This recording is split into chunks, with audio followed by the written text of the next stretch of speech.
Hello there, my friends. This is Spencer Michaud, and today we are talking about the Astrology of September. And I have a very special guest with me, Mr. Sam Reynolds. How you doing, my friend? I'm doing great. Thank you for Yeah. having me, Spencer. Oh, thanks for being here. I'm so excited. I'm really looking forward to hearing your thoughts and chatting with you again. Sam and I have hung out a few times at various conference type things and really enjoyed our time together. So, really excited to have you on the show. Um, If you are joining us from Digital Land, please leave a comment in the chat box and tell us where you're coming from. If you have any questions today, you can put them in the chat box as well. We're testing out a new feature as we have just recently passed 1,000 subscribers on the Spencer Michaud Astrology channel. They're called Super Chats and Super Stickers. And if you want to hit the little $ button, you can make a donation to the show or ask a question and have it highlighted, and I will see it in the chat box. Thank you, all of you who have been using that service so far. Really appreciate you keeping the lights on here. So we have some people stopping in. Sam, we've got Simon from Montreal. We've got Wendy coming in from Seattle. Tanya's here from inside the house. Yes. Hello, Tanya. There you go. We got Amy's from Northeastern Ohio. Cyril is here. Hello, Cyril. We've got June coming from Maui. Jackie is coming from Kennett Square, Pennsylvania. I know where that is. Okay. Yeah. Bali, Indonesia. Yeah. Arcana. Cool. That's a cool name. It is. Yeah. So And I coming can from see it. I went to the chat, but I paused, so it's not like nice. with the sound. So I can see the chat. So that's cool. Nice. Brussels. We got an international crowd here. We're a little late for my European friends, but some of them are hanging in there with us today. Very cool. Appreciate it. Yeah. Thank you. Yes. So Sam, tell us a little bit more about yourself. If there are some folks out there that aren't familiar with Well, I'm what sure you there are do. plenty. There are plenty who aren't familiar, who don't know about me, even Yeah. though I've been out and about. So I am originally from Buffalo, New York. That's where I was born, but I lived in Philadelphia. I lived for 2 decades in the New York City area. So my heart goes out to those of you who are in New York and wading through all that remains of Hurricane Ida. And now I live in Santa Fe, New Mexico. And I have been practicing astrology. We're studying astrology and practicing for 3 decades and familiarizing myself with all kinds of different forms of astrology. And I got into astrology trying to disprove it. I came into it as a skeptic. I still wear my skeptic hat, because one of the things I'm about is, not just having astrology make sense, but, to make sure that, we both have Jupiters in Virgo. So one thing we can say, or I can say about Jupiter and Virgo, kind of looking at the details, God is in the details, Oh the yeah. devil too, but, and kind of paying attention to what that means and what we can understand about astrology from looking at it from a critical gaze, not just as like, oh, it works, anything could work, but it's kind of like more to understand why. One of the things I'm about as a teacher and also as a practitioner is to know your why. Mm, I love that. Yeah, and I find that with Jupiter and Virgo, answering one question leads to 10 more. That Yep. seems to be the modus operandi with this placement. So I think that we're eternal students, wouldn't you say? Yep. Yeah, that's pretty much it. And I see Arcana, yeah, I just been in Santa Fe since May. And I had breakfast that week with Jason Holly. So yeah, I do know him. Nice. I won't say well, but yeah, we're very familiar with each other. So Yeah, Jason Holly has some really great talks on the mythological symbolism with the planets and with the signs and whatnot.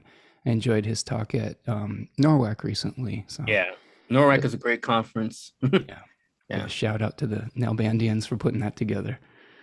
All right, so Sam, do you have anything coming up in the hopper, and where can we find you? So we'll do that to start off, so everyone can kind of check out your stuff. So yeah, so I will have beginner and advanced classes starting next month. I'm finishing a round of my intermediate class and my advanced class, which I'll say what those cover in a second. this month, but starting in October, I'll be doing another round with the beginners and then going on to what we call Nitty Gritty 3. Nitty Gritty 3 is focused more on horary and electional astrology. Nitty Gritty 1 is for absolute beginners or those who want to learn how to read a chart. So the goal will be, and what I usually fulfill, is that you will know how to read a chart after you finish Nitty Gritty 1. The intermediate class is more how to read charts. So it's astrocartography, we cover synastry, and we cover predictive astrology. So how to look at multiple charts in relation to, say, the natal chart, so that you can, anticipate things. People are asking me like, why'd you move to Santa Fe? I mean, Santa Fe is a great place, but that's influenced partly by astrocartography. Sure. So how that lines up with my chart. And so if people want to find me, they can find more information about me at unlockastrology.com. And I am also going to be doing, so we're going to talk a little more about this, a workshop for ESAR, an ESAR intensive on essential dignities. So if people want to get a more in-depth understanding of essential dignities and how they're relevant, I'll give you the actual title of the topic. It's, is there anything essential and dignified about essential dignities in the 21st century? So that is my intensive. It's 4 hours, and we plan to go mainly the full hours, 4 hours. So there may be a break. But yeah, if you want to get knee deep, or even not knee deep, waist deep, into essential dignities, that's where you can go. And I'll put that in the chat. Yeah, put that in the chat. Go for the intensives. And that's what's coming up with me.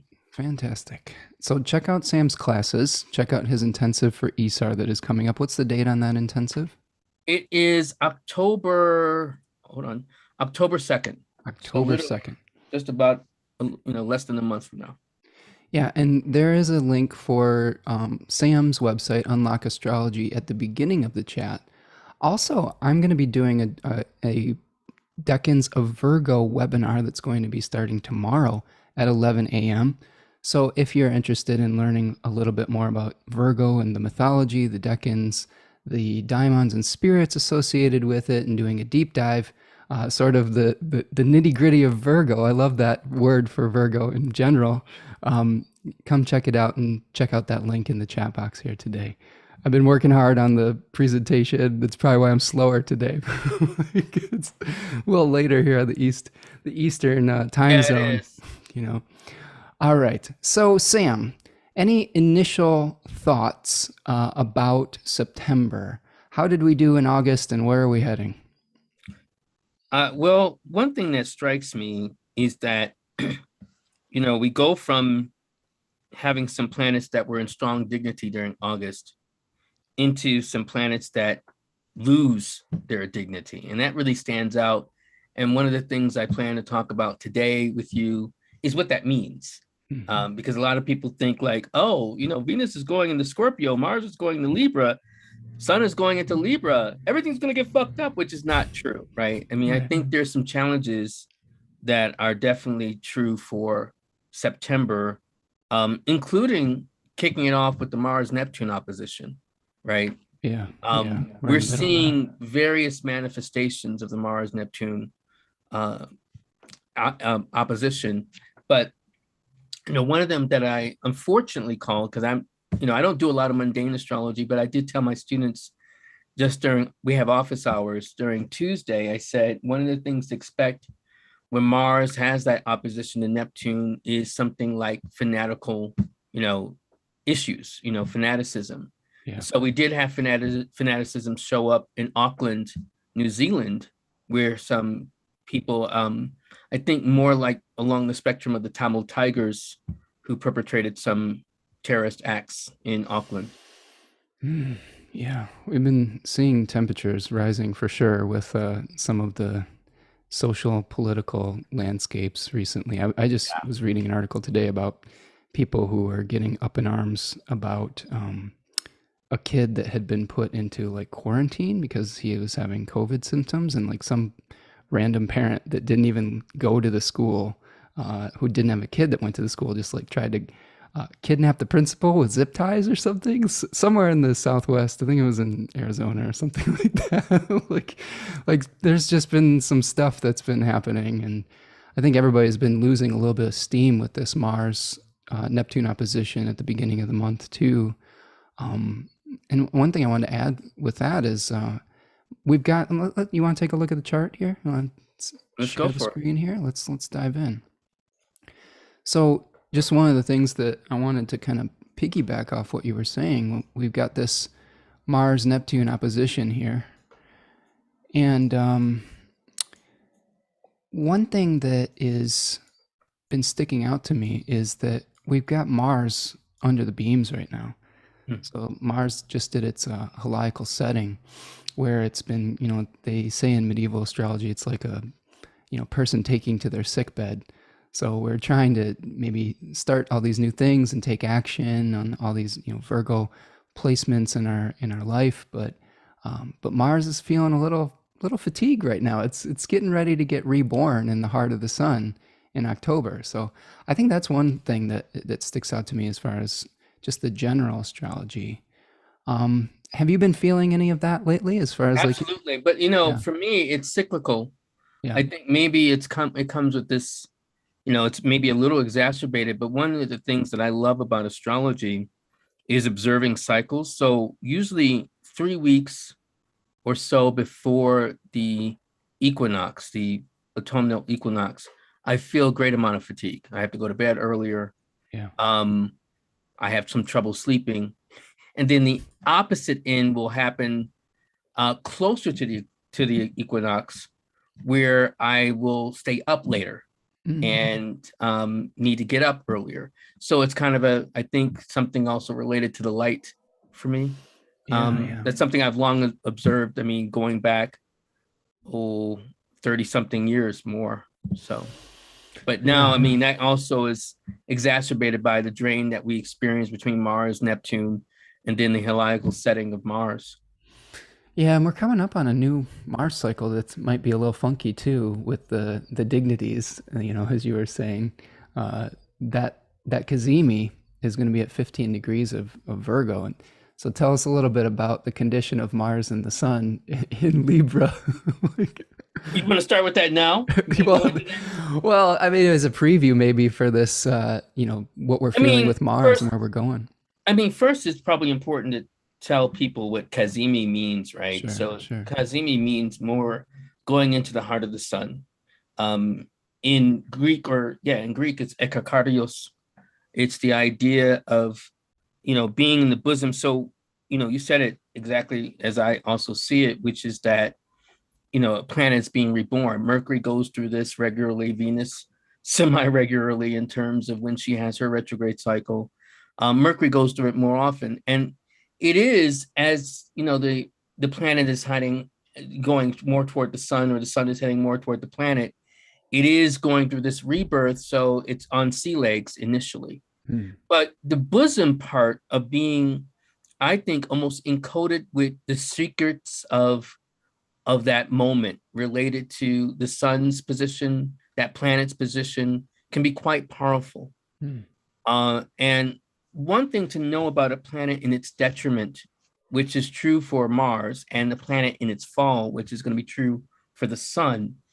But we both can say that they're, I'll just say it fucked up in a sense by planetary position. Now, again, I do want to have a caveat. If you have planets in those signs, in those positions, that does not mean you are fucked up, right? It doesn't mean that something's wrong with you or blah, blah, blah.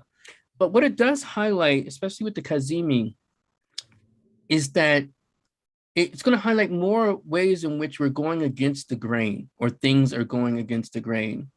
I look at essential dignity as more a statement of belonging, and how we have the arc of belonging in community, in culture, in society, however you want to define it. Right. And when a planet is in detriment or in its fall, which is more where it has a heightened attitude or awareness related to its condition, it's where one can be caught up in not feeling like you're belonging. Now, you may say, like, well, that sounds bad. That sounds like it won't be good. But think about where the moments where you haven't belonged, what you've done. Many people find ways in which they create a different way of belonging. They also may also find a different way they belong with different sets of people. And so this might bring up some issues related to relationship, but because we're also talking about Mars, we're talking about action. So there's kind of a reset that may also come with that. So the reset can be good or bad, depending on how you want to talk about good or bad. A good example might be, let's say you've been single for a while and you've been like, well, I've been thinking about getting out there and mingling and socializing. Mars might help with that. Let's say you've been tied for a while, or you've been in connection for a while with someone you're not feeling as connected to. This might be the break. Yeah, we've got, Mars and the Sun are going to be hosted by Venus, right? Right. I like this. Are you familiar with the astrology Martin Hermes? Mm-mm. Yeah, he's a speaker I've seen talk about some Hellenistic astrology techniques. And the metaphor he makes that I really like is he talks about the planets in the house being the potter and the planets that are providing as host being the clay. So we've got Venus providing clay for both Mars and the Sun for this particular Cazimi moment. And one interesting thing that, I guess we'll get there, we're kind of jumping ahead here, but there will be a mutual reception between Venus and Mars at that point. So, it's kind of like the metaphor I like with this one is Mars is giving weapons, from Venus, like pillows to fight with. It's like he usually wants to create some conflict. Yeah, exactly. He's like, I'm going to tickle you to death with this feather, and that may not be the most you could still drive someone crazy, but it's not normal, right? It's not within the mainstream or in the normal way of having a conflict. So, maybe that takes the form of some passive aggressiveness, or normally things like relationships you were bringing up, where relationships normally are things where we feel love and unity. Maybe those are the battlefields for Mars and whatnot as well. Yeah, or it can be a reclamation. I think about, I'm inspired by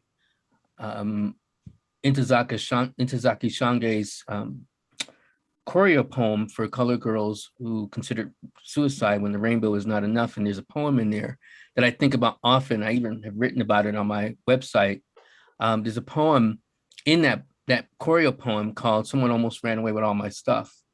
And I think that also harks to the idea of Venus recognizing where she's experienced loss, but then that becomes a work of reclamation.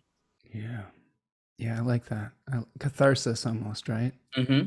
Yeah. And what's often used related to Venus, it's almost hackneyed at this point, is, Inanna, kind of coming up from the underworld and reclaiming her body, first of all, in her life, and then all the other things that belong to her.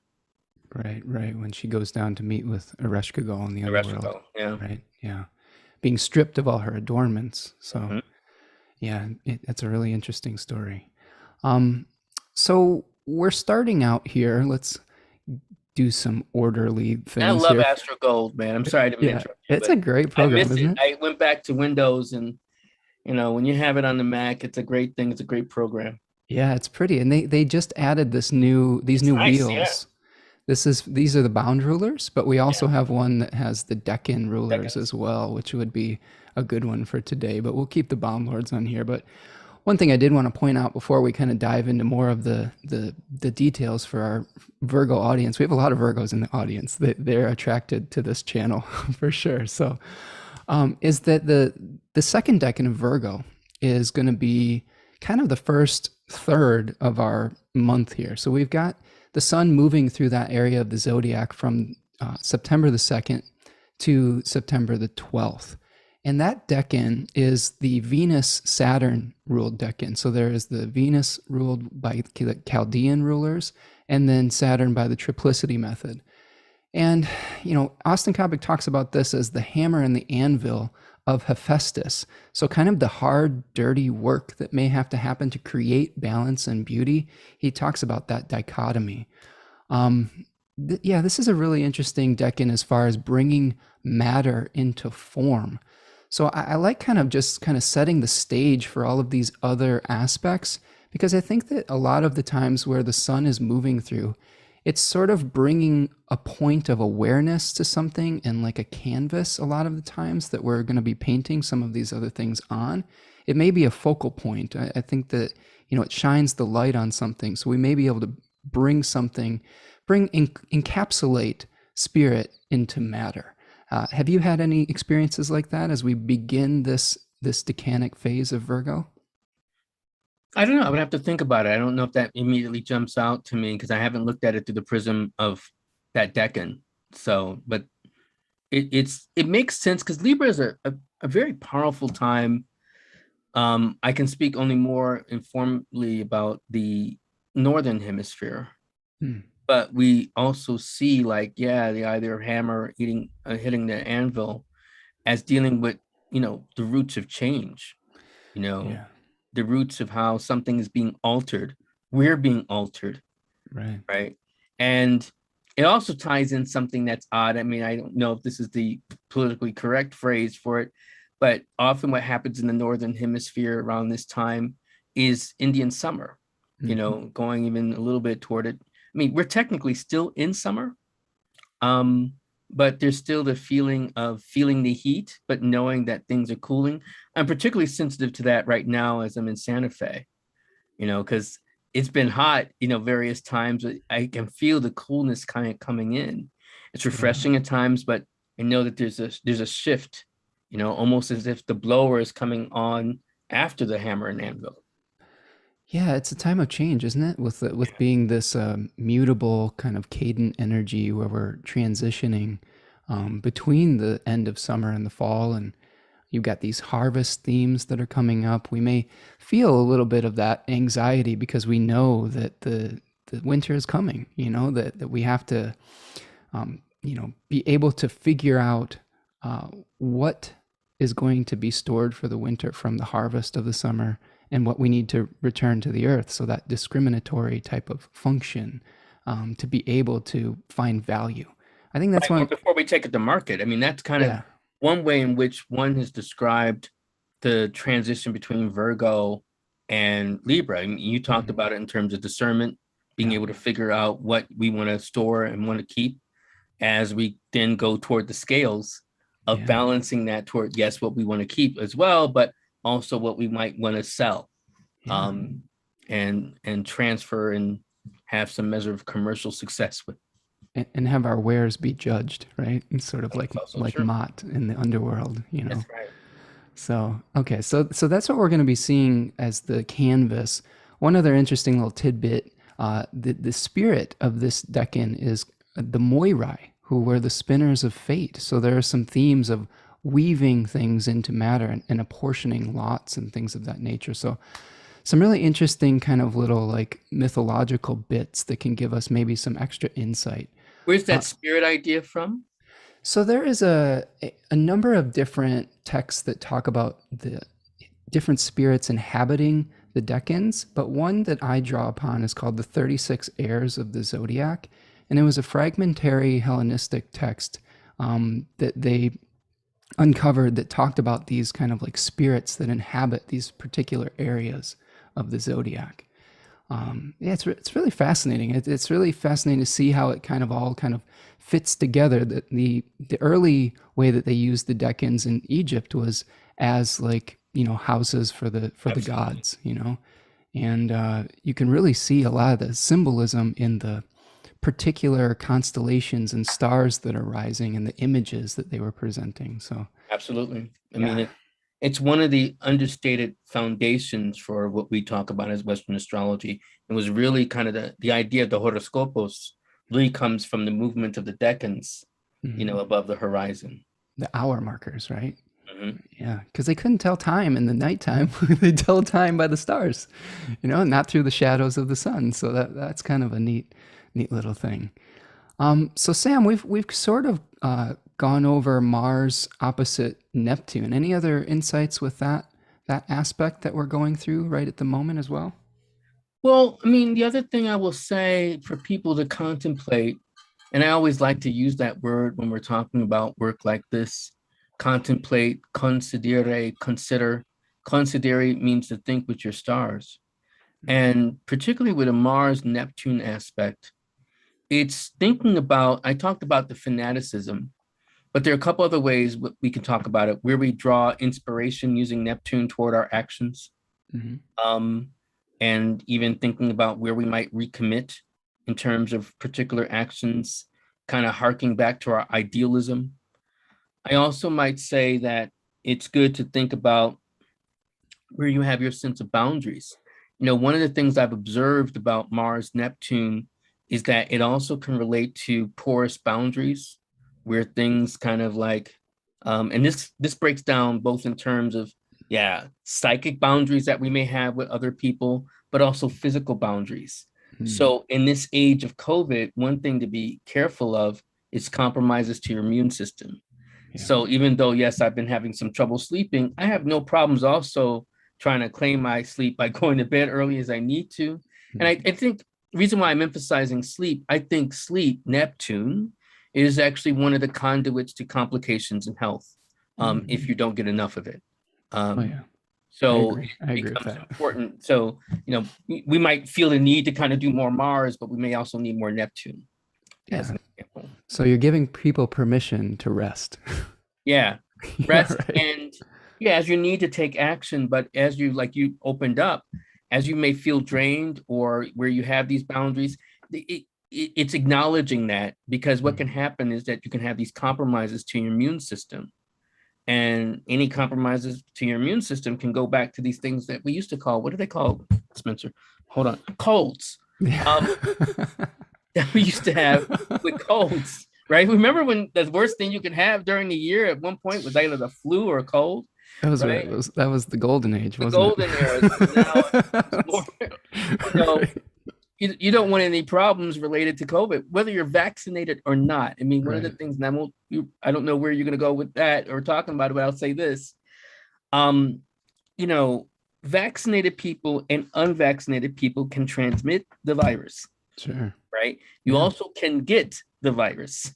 Yep. So either way, so the key thing is to still boost, support your immune system. Well, we definitely believe in vaccines here on this channel, and in the value of sleep and the value of social distancing. I've been hermiting for like 17 months now. I've been sounding the alarm bells for a long time and been very, very conservative about not going out and mingling, I guess. So we're not out of the woods yet, folks. Is what I think. It's what Sam and I are saying. It's just be careful. Even and like you were saying, even if you're vaccinated, you can still get COVID, and you might not end up in the ICU and die, but you could still give it to other people who are immune compromised or things like that. So, you know, definitely still being judicious and cautious around this period of time, I think is important. And, you know, one thing we didn't point out at the beginning of this too is we got a whole mess of planets that are retrograde right now, including Saturn. And so what I found, you know, through some of my research is when Saturn's retrograde, some of the boundaries and limits aren't functioning as well as they normally would. So we might not be as cautious or circumspect as we need to be, and that could lead to some unwanted consequences when Saturn turns direct. And I've kind of been keeping my eye out for that, and, you know, trying to figure out how to stay on the right side of old Kronos, you know. Yeah, and that ties into something that Tanya is talking about. I think she's talking about the general time of year dealing with nostalgia, but right now we're dealing with a Moon-Saturn opposition as well. So we might be also dealing with that, you know, sense of nostalgia and kind of harking back to things. Yeah, for sure. And, you know, this is a balsamic moon too. That's another thing that may be leading to a little bit of a lack of energy around this period of time. We're at the very end of the moon cycle, getting ready to have that, the moon related to the body, be reborn on Monday as well. So that could be leading to things. Yeah. And as we say this, Dimfy from Holland, who is one of our European friends, is saying, saying that inspirational at this time in the night. Boundaries overboard because I should sleep now. Yeah, I know. It's like midnight, 1 o'clock, maybe like closer to 1 o'clock. Yeah, it's really late there.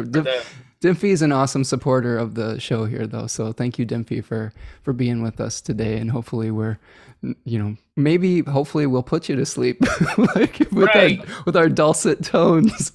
Right. I hope so. All right. So, that's what the Mars Neptune opposition here. The next day we're having on Saturday here, we're going to be seeing a trine. The big aspect I have on this day is the trine between Mercury and Saturn. Any initial thoughts on Mercury and Saturn It's a trine? great day for anything related to writing, organizing. I love Mercury Saturn aspects. I mean, I know some astrologers I read, they will talk about the squares as dulling someone or the opposition is dulling, but what I have found is that it also highlights meticulousness. It's almost like having like Mercury and Virgo again. Yeah. It gives a greater sense of stability and order related to the mind and endeavors of the mind, and those who want to accomplish with some sense of structure. So whether that's about planning your week or planning the balance of your year, or even speaking of balancing, you want to kind of balance your budget. These are things that are well favored. We also have Venus on Spica that day. So, I mean, I think that's really powerful. I mean, she's approaching Spica. Depends whether you want to use her as closer to the 24-degree mark. Yeah, I think this is close enough. I mean, Spica is a really bright fixed star, around 24 degrees of Libra, but you're definitely going to feel it, within I'd say at least a degree on either side because Spica is so bright, Yeah, so. and she's within her term. So, I mean, that's also powerful too. Yeah, Spica is awesome. It's one of the most fortunate fixed stars. Yep. It's basically the peak harvest point. It's like the grain in Demeter's hands. Yeah, I mean, it's like the foundation used Chitra as the star that sidereal astrologers use related to the, setting their Ayanamsha. So. Yeah, and it was a protective star for sailors as well. They called it the Stella Maris, which was a star that helped guide sailors and was a protector of the seamen, so to speak. So it always makes me giggle whenever I say it. But suddenly we became sixth graders. Right, exactly. All right, so intense mental focus for Mercury, Saturn on Saturday. A great time to study the decans of Virgo if you want to. And why is that, Spencer? Because there will be a webinar tomorrow at 11 a.m. Eastern time. If you want to sign up for that, we'll be doing a deep dive and going into a lot of mental focus and hopefully bringing some clarity and light into all of those things. All right, so let's move forward to the 5th. Yeah, Spica's good. Someone asked about that. They were like, isn't Venus going to square Pluto? Yeah, we'll get there. It's coming. There it is. So, yeah, we've got a Venus-Pluto square here from the last degrees of Libra to Capricorn. What do you think, Sam?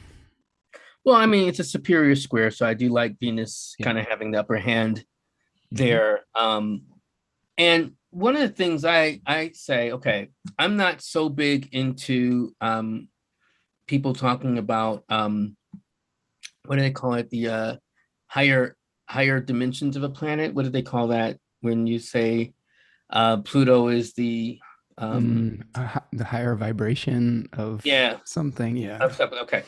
If there's going to be something like that, then I would say Pluto is the higher vibration of Venus.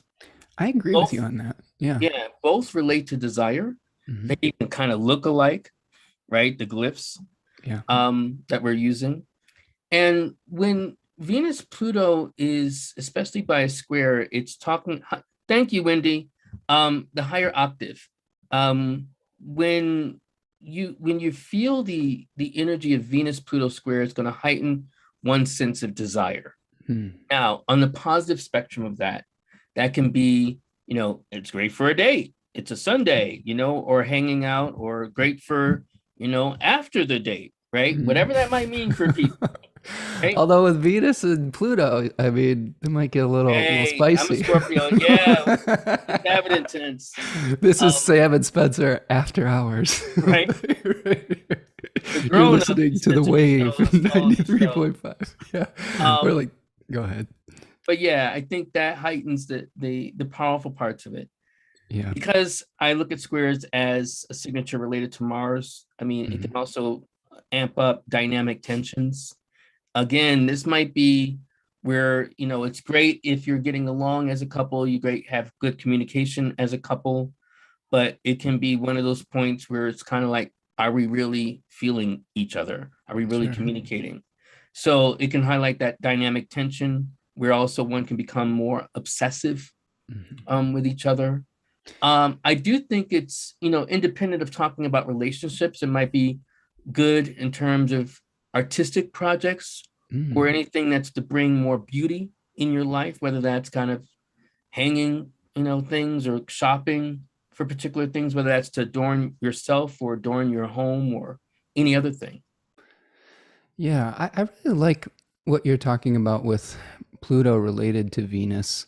And I say that because I think both planets are cathartic planets.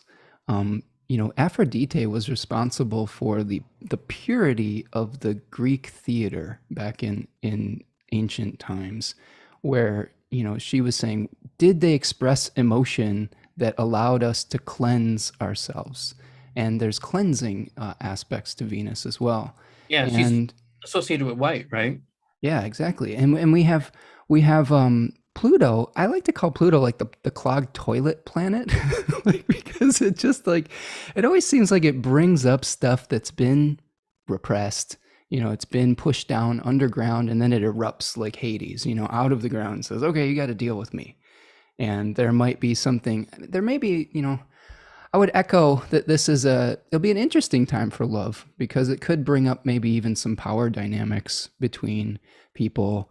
That third decan of Virgo talks about maintaining your equilibrium, even when chaotic situations are swirling around you. Like peace comes from the inside out in that area of the zodiac. And the third decan Capricorn is sort of about bureaucratic systems. So I wonder if there's some negotiation about how you organize your relationship and things of that nature. That makes Um, sense. Yeah. you know, And yeah, Venus will also be going toward her. I mean, we're going to talk about the next day, but yeah, she's going toward her trine to Jupiter.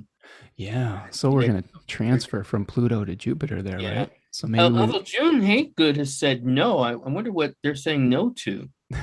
like some relationship challenges. Yeah, or that, so June kind of weigh in, let us know Yeah. what you mean. But yeah, I mean, I think, I vibe with what you're saying.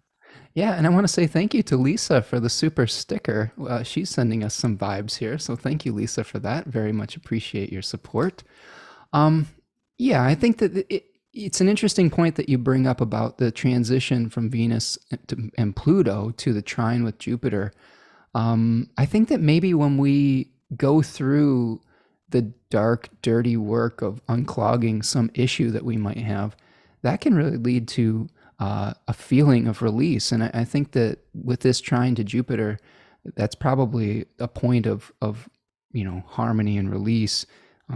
Jupiter is in the third decan of Aquarius, and that's sort of associated with the seven of swords, which is about leaving the past behind. So maybe it's like maybe you have a minor argument, but then you can say, well, let's let bygones be bygones, right? And kind of Yeah. go about your business and finally move forward, finally untie some kind of knot that's been, a blockage or an obstruction. I think that could be something like that. And I think just to clarify, I'm gonna, Yeah. because there's a little mini discussion going on. I Yeah. think because June is saying no, it's not clogged. I think you actually were saying the opposite about Pluto being the clogged toilet. He unclogs, Oh yeah, right? he's the unclogger. Yeah, Right. yeah, He's the unclogger. exactly.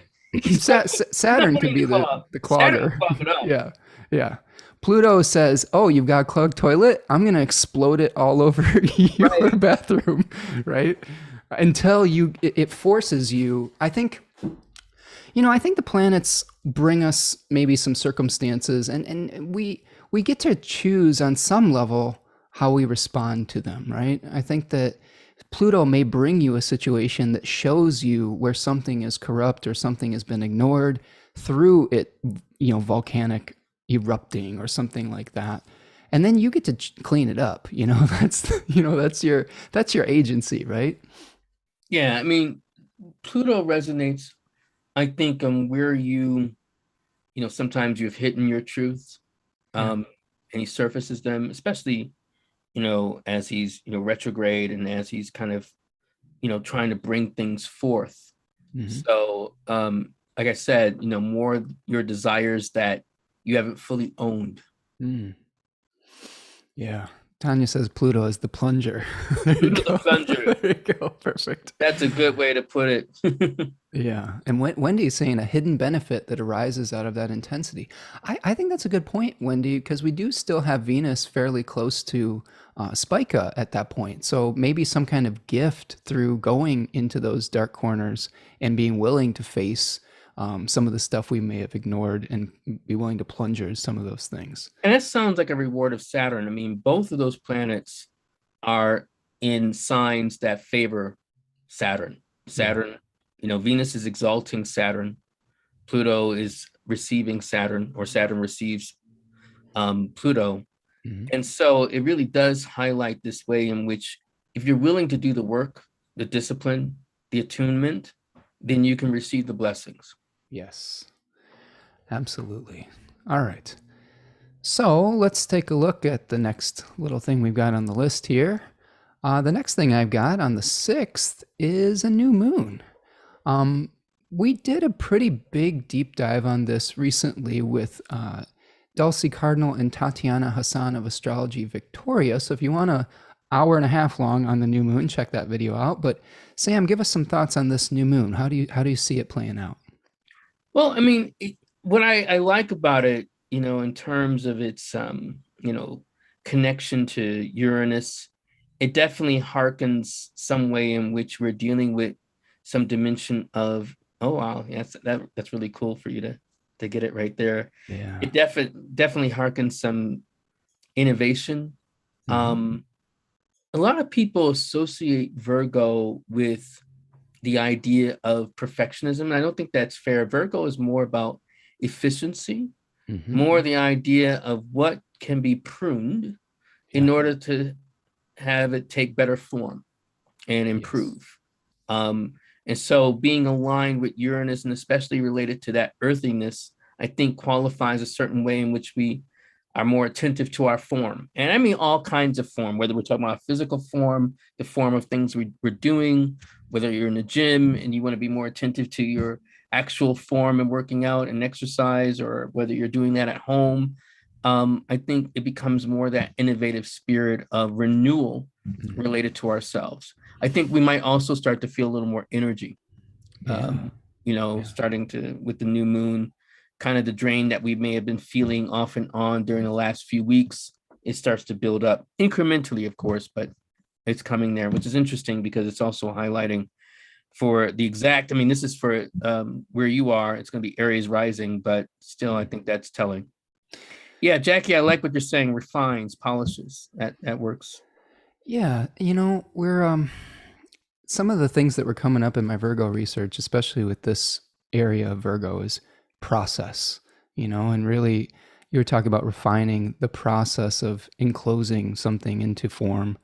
And with that contact with Uranus, you're absolutely right. We may be really having to either reevaluate our processes, but maybe even just think outside the box, like get innovative. Uranus could be sometimes that lightning bolt of awareness that says, "Hey, you want to do something in this new way because the old way just isn't working." And this is a great time to initiate some kind of new process that will lead to a better outcome, right? Right.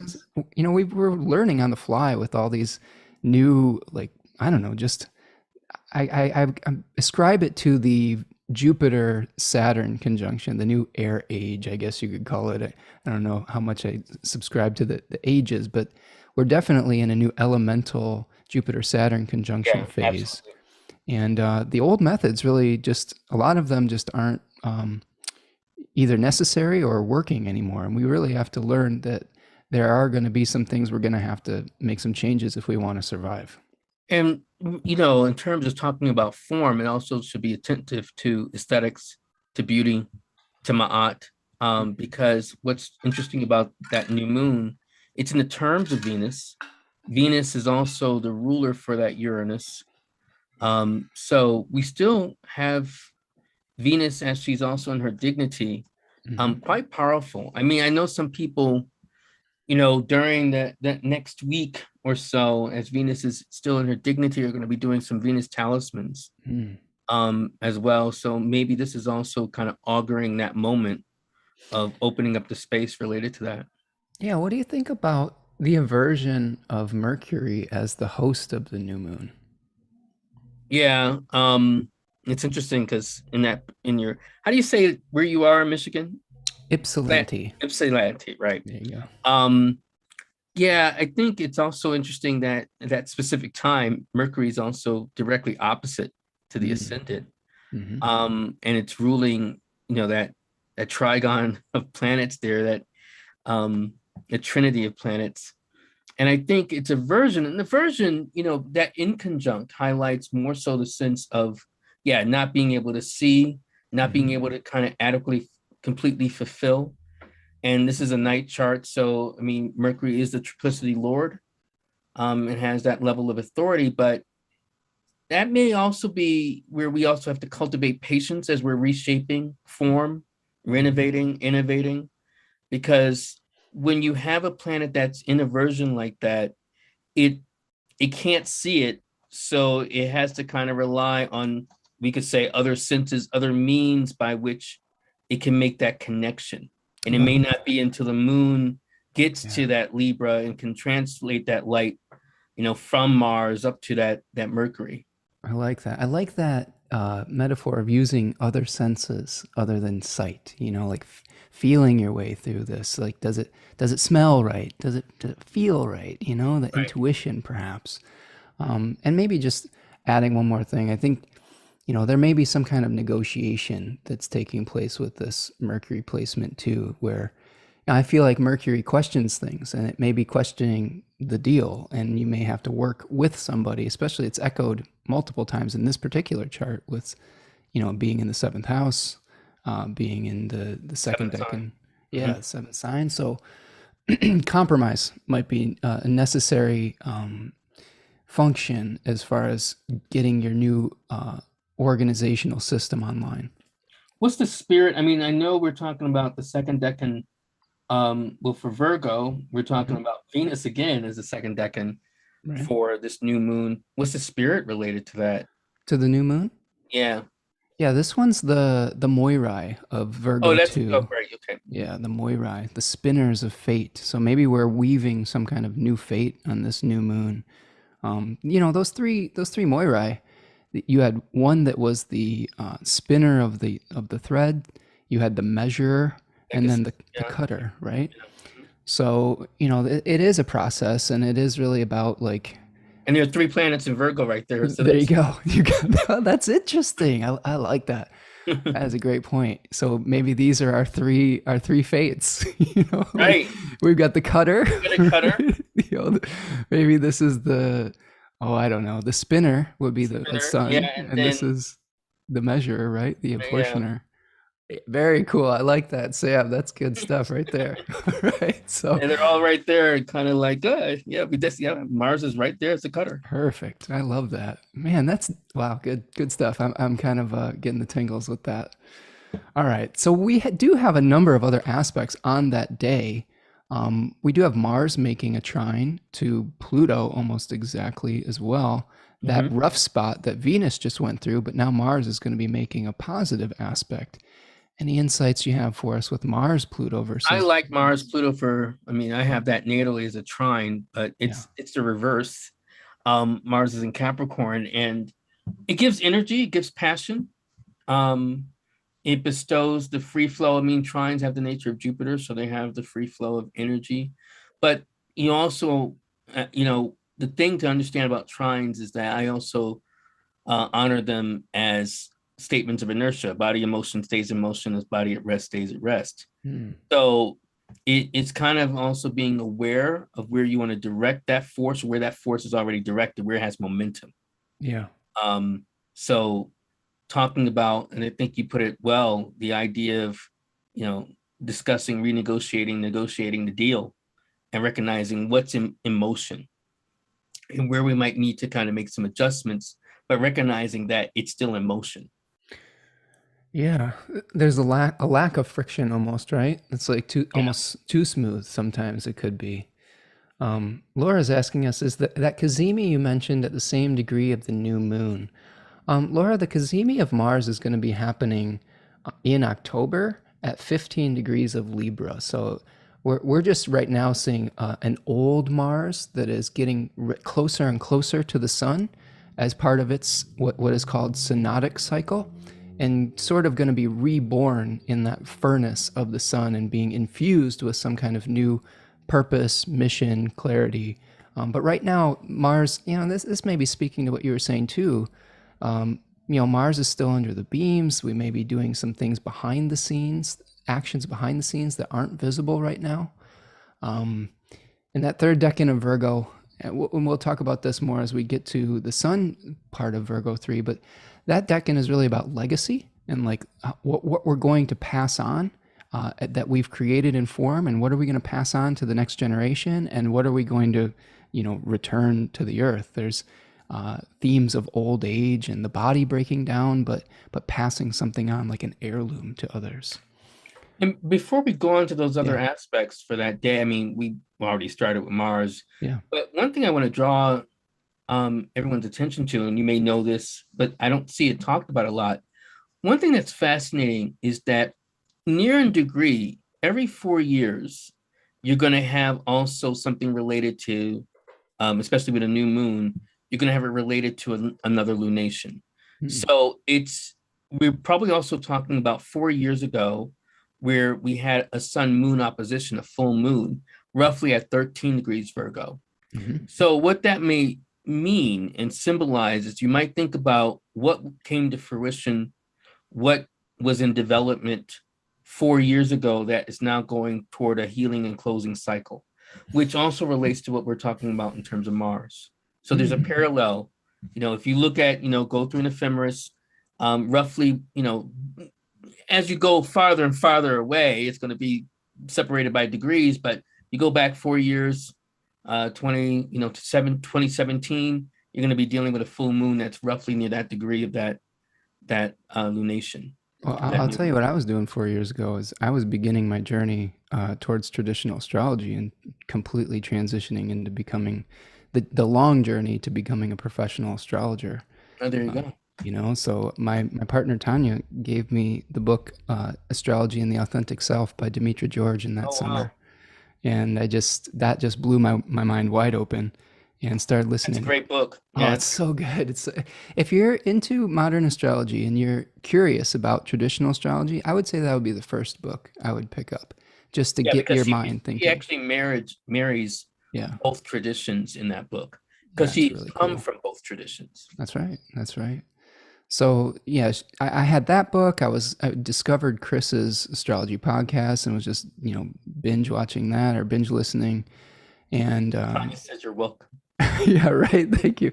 Yeah, it's so funny, like how you were saying that these lunations are connected, because roughly 6 months before that, I had found that book in a metaphysical bookstore and thinking nothing of it, just took a picture of it in my phone and then forgot about it for 6 months. Did not show her that picture, and she just bought this book apropos of nothing. So it was like we were getting a little taste of what was going to happen at within these eclipse cycles. So pretty cool. Mm-hmm. All right, so we've got that new moon. Think about what's going on 4 years ago in your own life. What were you doing around that period, Sam? Anything that you can connect to your... I can't recall exactly 2017 in terms of September. Nothing really is like popping right now. Yeah, sometimes it all blurs together. Frame getting ready for UAC. UAC, yes. Yeah, that was kind of like the shadow of UAC. I had, I guess that was my first year into Newark, New Jersey, where I was living. Yeah. It's interesting. Yeah, that's about it. I have to think more. So those of you out there in digital land, connect back to 4 years ago and see if you can keep retracing the steps of these lunations, because really, we're seeing these things continually spinning in this sort of like spiral, and they are going to spiral back for us to reevaluate at various points Okay, what else we got for this day, Sam? We've got Yeah, I think we have a Venus Jupiter. I mean, if we're talking about the sixth Venus Jupiter trine, yep, there's our Venus Jupiter trine, which is yeah, it's probably probably gonna be more intact. a little nicer than the Pluto one. Mhm. um, what do you see there? Anything that sticks out Well, with Venus Jupiter? well, let's put it this way. I don't think it's going to be another manic Monday. I think there's ways in which one can have a little more spiciness, enjoyment in life. Yeah. Um, Emphasizing, more the sense of fostering connection, especially in the shadow of a new moon, Mhm. feeling like uh, things are brighter or lifting up, which I mean that seems to be a recurrent theme that we're getting, between what we were talking about with Mars and the Mars Pluto trine. It's like there's some restoration that's happening. Yeah, I like that. Yeah, and I like the one thing that sticks out with Venus Jupiter to me is Venus being of the night sect and sort of like that good fortune that maybe comes to you like the moon would, maybe not even through anything that you do. Whereas I like to think of Jupiter being part of that day sect as, things that bring you honor because of actions that you've taken. So maybe there's some good fortune that comes to you through the actions that you've taken, the marriage of those two things, like receiving the results of your previous actions potentially. And this goes beyond just the call of luck. I mean, I call Jupiter a match funder, Mm, meaning that he'll match you where you've shown the effort, the work, or given and share or been willing to share your own gifts. hmm It's not just like, some people may hear what we're saying, like, should I get like a lotto card then? Or like, should I play the lottery, the numbers? What's Right. happening? I mean, you can, but that's not real. It's not a lot of effort, really, is it? Yeah. It's just kind of spending your dollar, your $2, your $5, or whatever. Um, Jupiter's talking about more where you've been attentive, more Mhm. where you again have been willing to share your gifts, Yeah, I like that.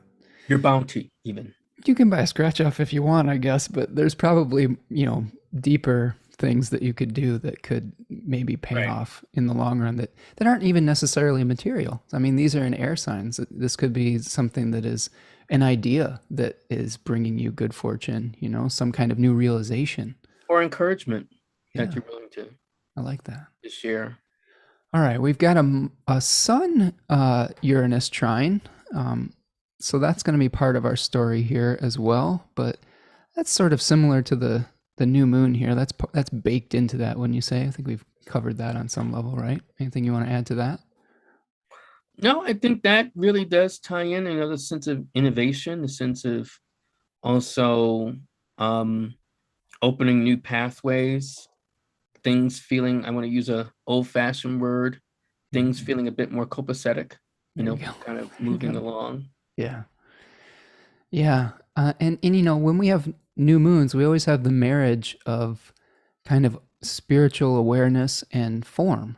So something's being born at this new moon. What's that called? The Um, hydrogamos, right? what is Yeah, that term? the hydrogamos, the bringing forth of Oh yeah, yeah, the yeah. god and the goddess. That is a new term to me. So what is that from?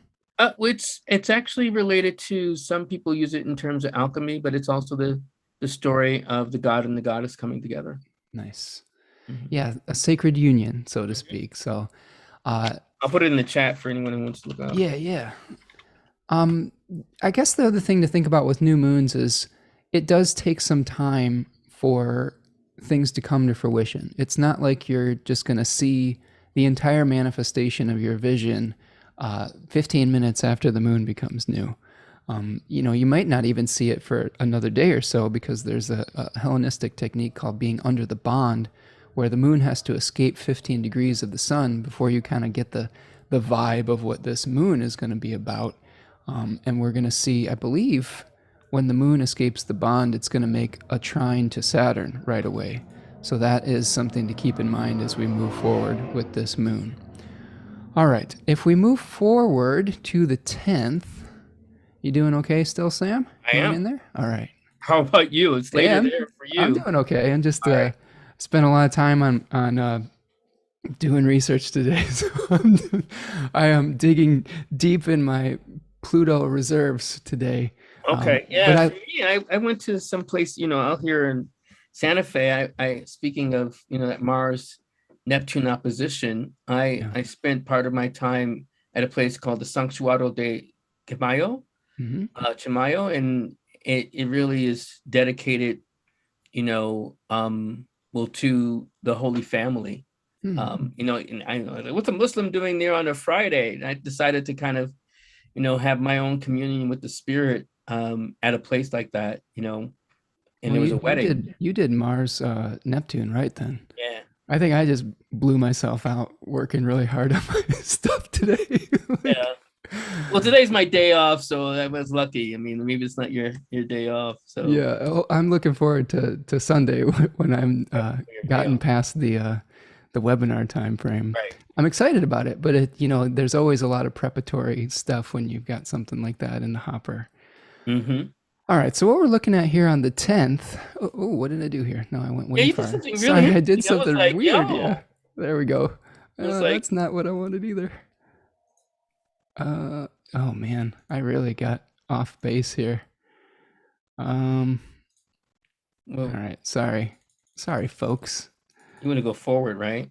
You're going back into Oh, 2020. Yeah. oh, jeez. Oh man, here we'll go back here. Sorry, friends. There we go. There's the 10th. I was trying to go right to the moment of Venus in Scorpio. There's a nice little magnifying glass here that lets you search certain things. Oh, okay. And you can go straight to the ingress of Venus in Scorpio. And it must have taken me to a different year. I got you. I see But Nicholas Polymenakos is here. Hello, Nicholas. hey, Nicholas. He Nice to sparkles see with you. gold. He's always trying to be incognito, but He is an amazing he does some really great electronic music that I see on Instagram.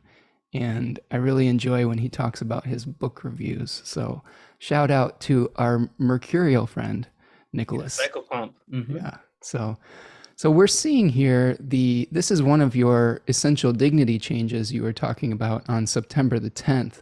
We've got Venus moving into its exile in Scorpio. Mm-hmm. So Along Sam, with the moon, also yeah, the moon is fall. going to be in its fall, so a combination day where it's really the moon is activating that Venus there. What do you think about Venus and Scorpio? What are some thoughts that you have on that? Yeah, I think it's about her reclaiming her power. Um, it's interesting. Venus is kind of always coming. When she goes into her detriment, it's often coming out of places where she was in her power. Hmm. So it's coming from her exaltation into Aries, where she, is again beholden to Mars, and it's coming from her domicile into Mars. And I think when Venus goes into a domicile of Mars, it's off-putting because she is, I always imagine she's like, where are the pillows, Hmm. right? Why do you have these leather straps hanging down? And, why are you using like these poorly made sheets? Where's the 1,000 thread count sheets that I'm used to? So Yeah. she's really like kind of learning to reaccommodate herself, which on some level may make her tougher. Hmm. But on another level, it's a toughness where she also has to balance and remember who she is and not become Mars, right? And not become too defensive, not become too armored in herself. So this is where she really is doing this delicate dance to maintain who she is while also maintaining her beauty, her real power of charm. Yeah, it's almost like a shock to the system, isn't it? Going from this ability to be able to create unification, to create grace and ease of flow between people, between whatever it is. And then, we get into, like you were saying, Venus moving into Mars's house, and it's like, what? Things were going so well. What happened? Um, yeah, this decan too is talking about hunger, desire, And one of the things I think about with Venus in Mars signs is Venus is that, you know, goddess that emerged from the ocean and was adorned just because she glowed with that phosphorescent essence. You know, her poetic name was Phosphorus. And, you know, there was this ease of receiving.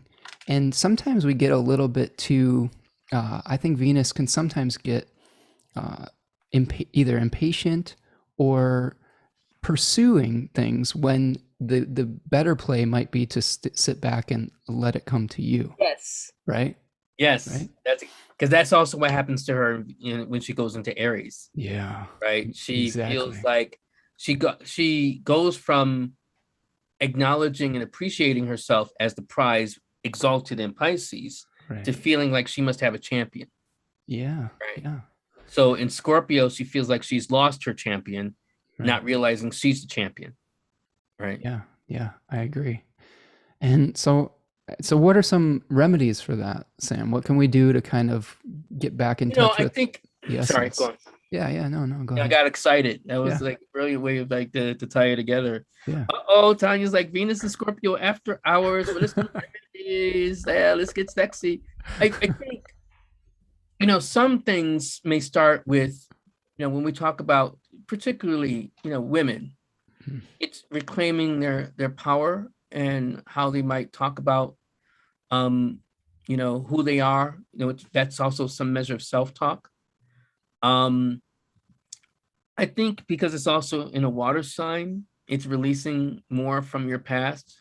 One of the analogies when I teach this is sometimes a Venus and Scorpio may try to want to recover lost time or be curious about, what their ex is doing.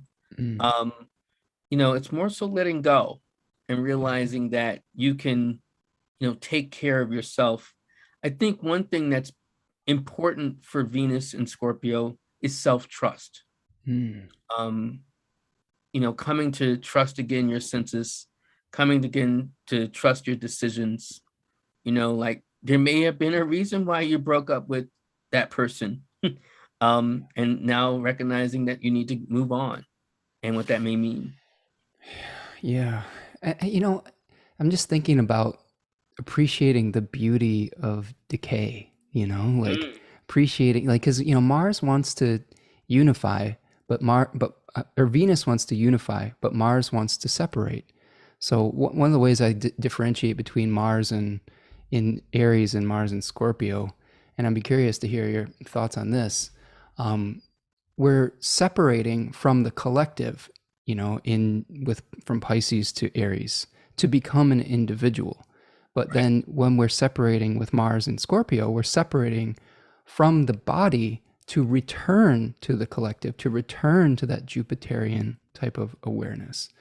So, it's an awkward place for Venus because, she wants to bring things together, but she is having to learn to appreciate the aesthetics of the compost pile, so to speak, right? And the fermentation process.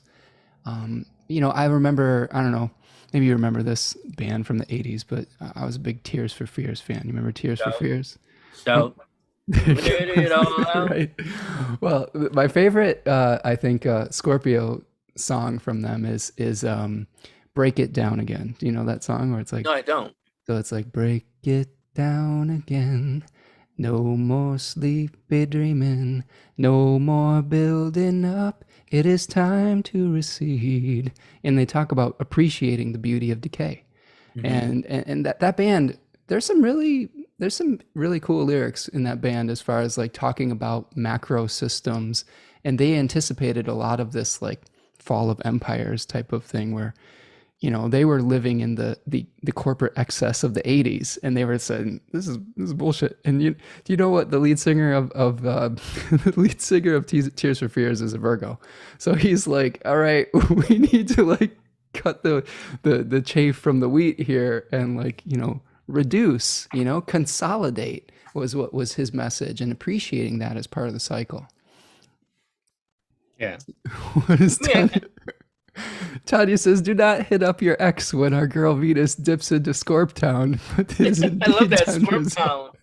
Scorptown. So when you see me tweet that, I have to give you attribution now, Tanya. Yeah, Scorptown. Da da da, Scorptown. Yeah, going to Scorptown.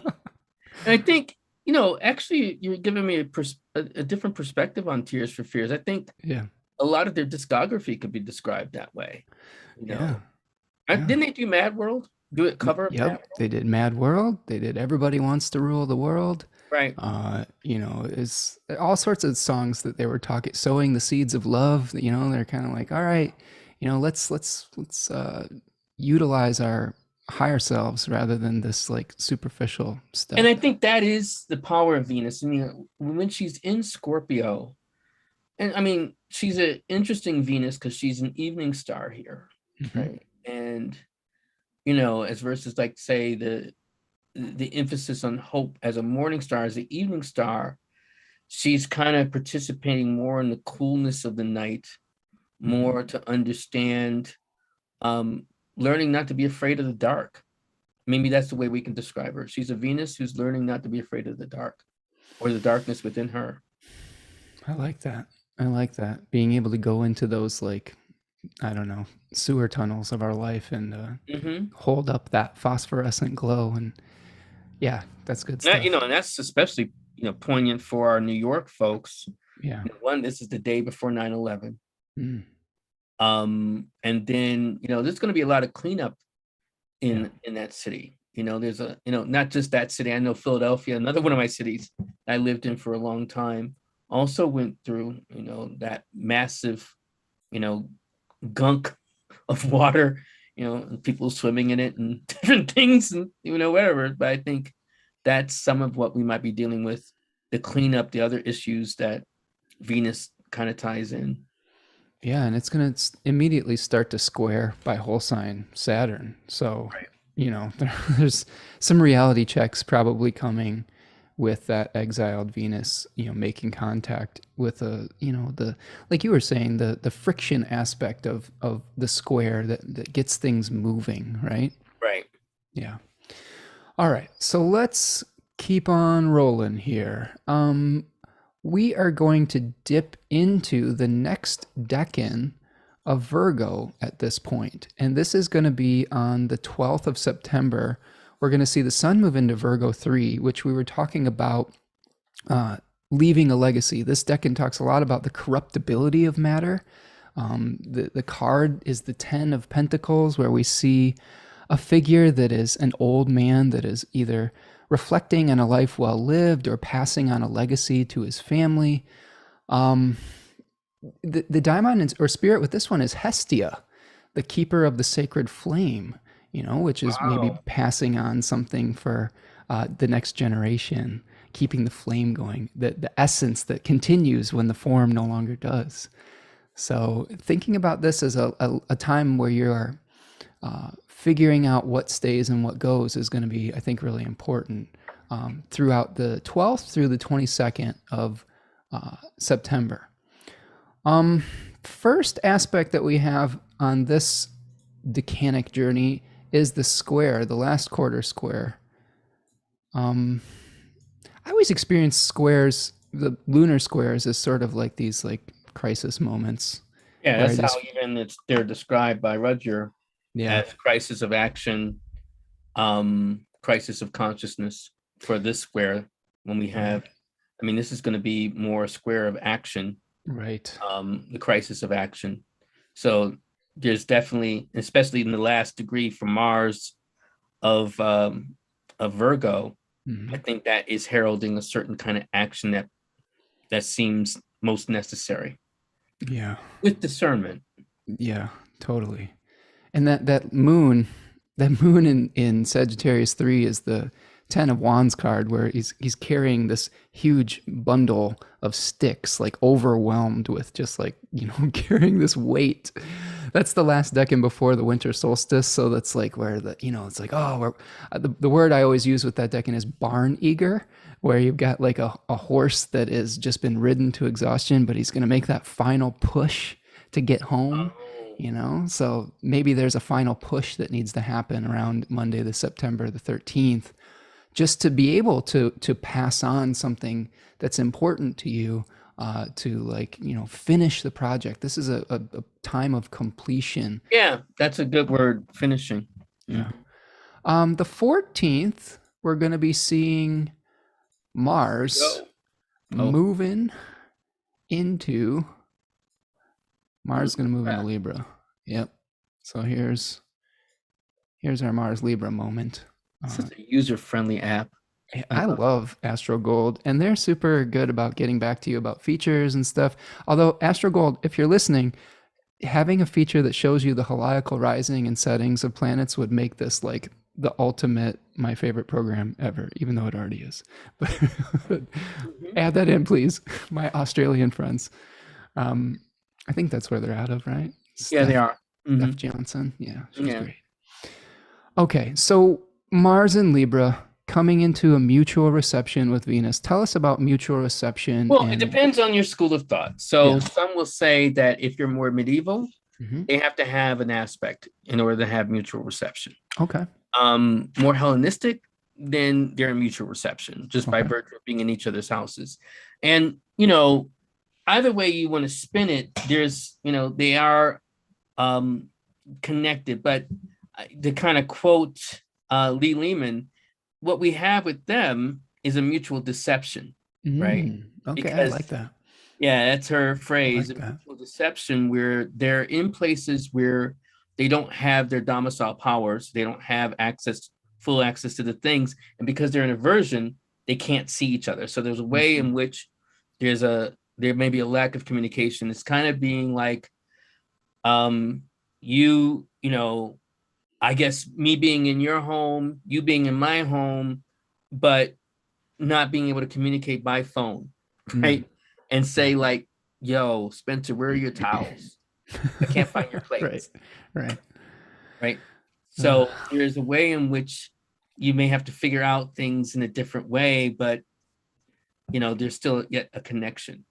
Could you also think of this as like you are exchanging houses with like someone you don't particularly like? Like, so you've got some asshole in your house, but you don't want to screw up their house because they'll mess up yours, type of thing. That's another way you could think of it. Yeah, it's kind of like recognizing like, okay, you don't want to not just mess it up, but spend too much money trying to accommodate yourself, knowing that they may just throw them out or like not like them. Exactly. And speaking of mutual deception, we also have a Sun Neptune opposition that day. So that's probably not adding to the clarity that we want on this particular day. What do you think about Sun Neptune here? I think it's kind of like where you have to clean your glasses. I mean that metaphorically. It's kind of where you're not seeing.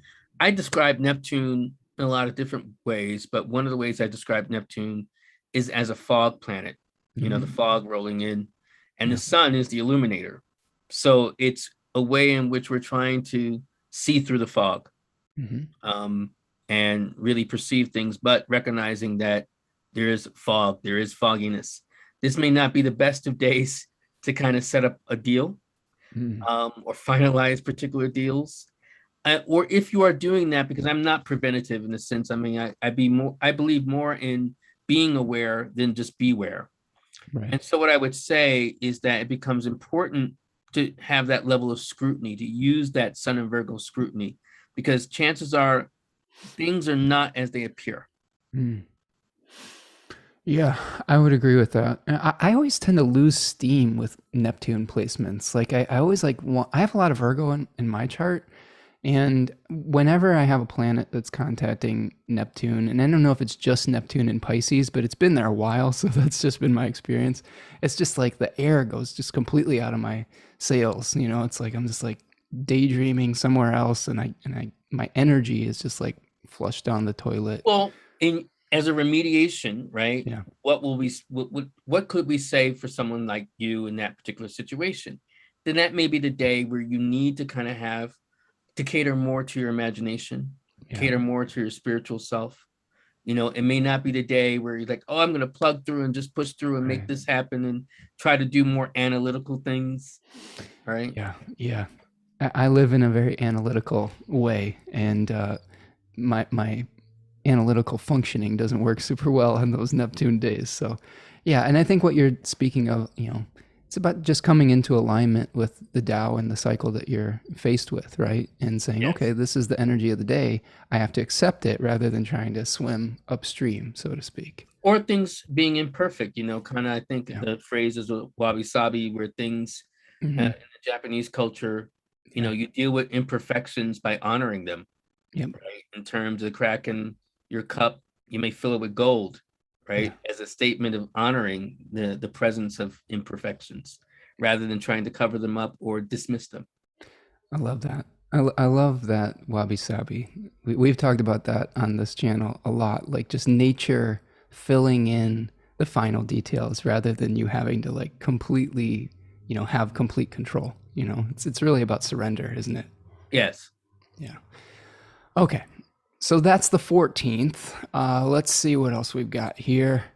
If we go forward to the 16th, I think that's the next thing I've got here. We've got a Sun Pluto trine. Oh boy. What do you got for us, Sam? Yeah, I like that. I mean, I like what I like about it is that it's tapping into, the deeper powers, sonic powers, however you want to describe it. Mm-hmm. Good for the meeting of the minds and meeting of for powerful people or people who are looking to build their sense of power, Mm. to display that. In terms of the kind of day that may be, and the 16th is a Thursday, it's interesting. Mm. When we're talking about trines, again, we're dealing with the possibility of entropy, and inertia. So it may be that we're dealing with particularly powerful people who are meeting along the lines of something that may be challenging. One of the things that's happening that we have to tie in, Mars is going deeper into Libra. The moon is going toward a conjunction with Saturn. This may be one of those days and a culmination going toward one of those weekends where there may be some unrest. Yeah. I think maybe from the range of some dimension of civil unrest. Yeah, potentially. Yeah, to even the possibility of unrest that we may feel kind of coming off of, the high that we may have felt from the new moon. It's Right. kind of like, okay, yeah, the honeymoon's over.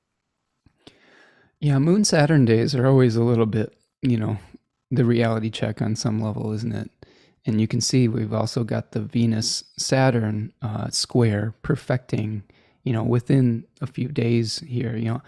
I believe you start feeling these within 3 degrees or so, right? In the application, depending on what system you think about. But Yeah, right. I usually give more like I'm tighter orbs, but yeah, okay. I can go with that.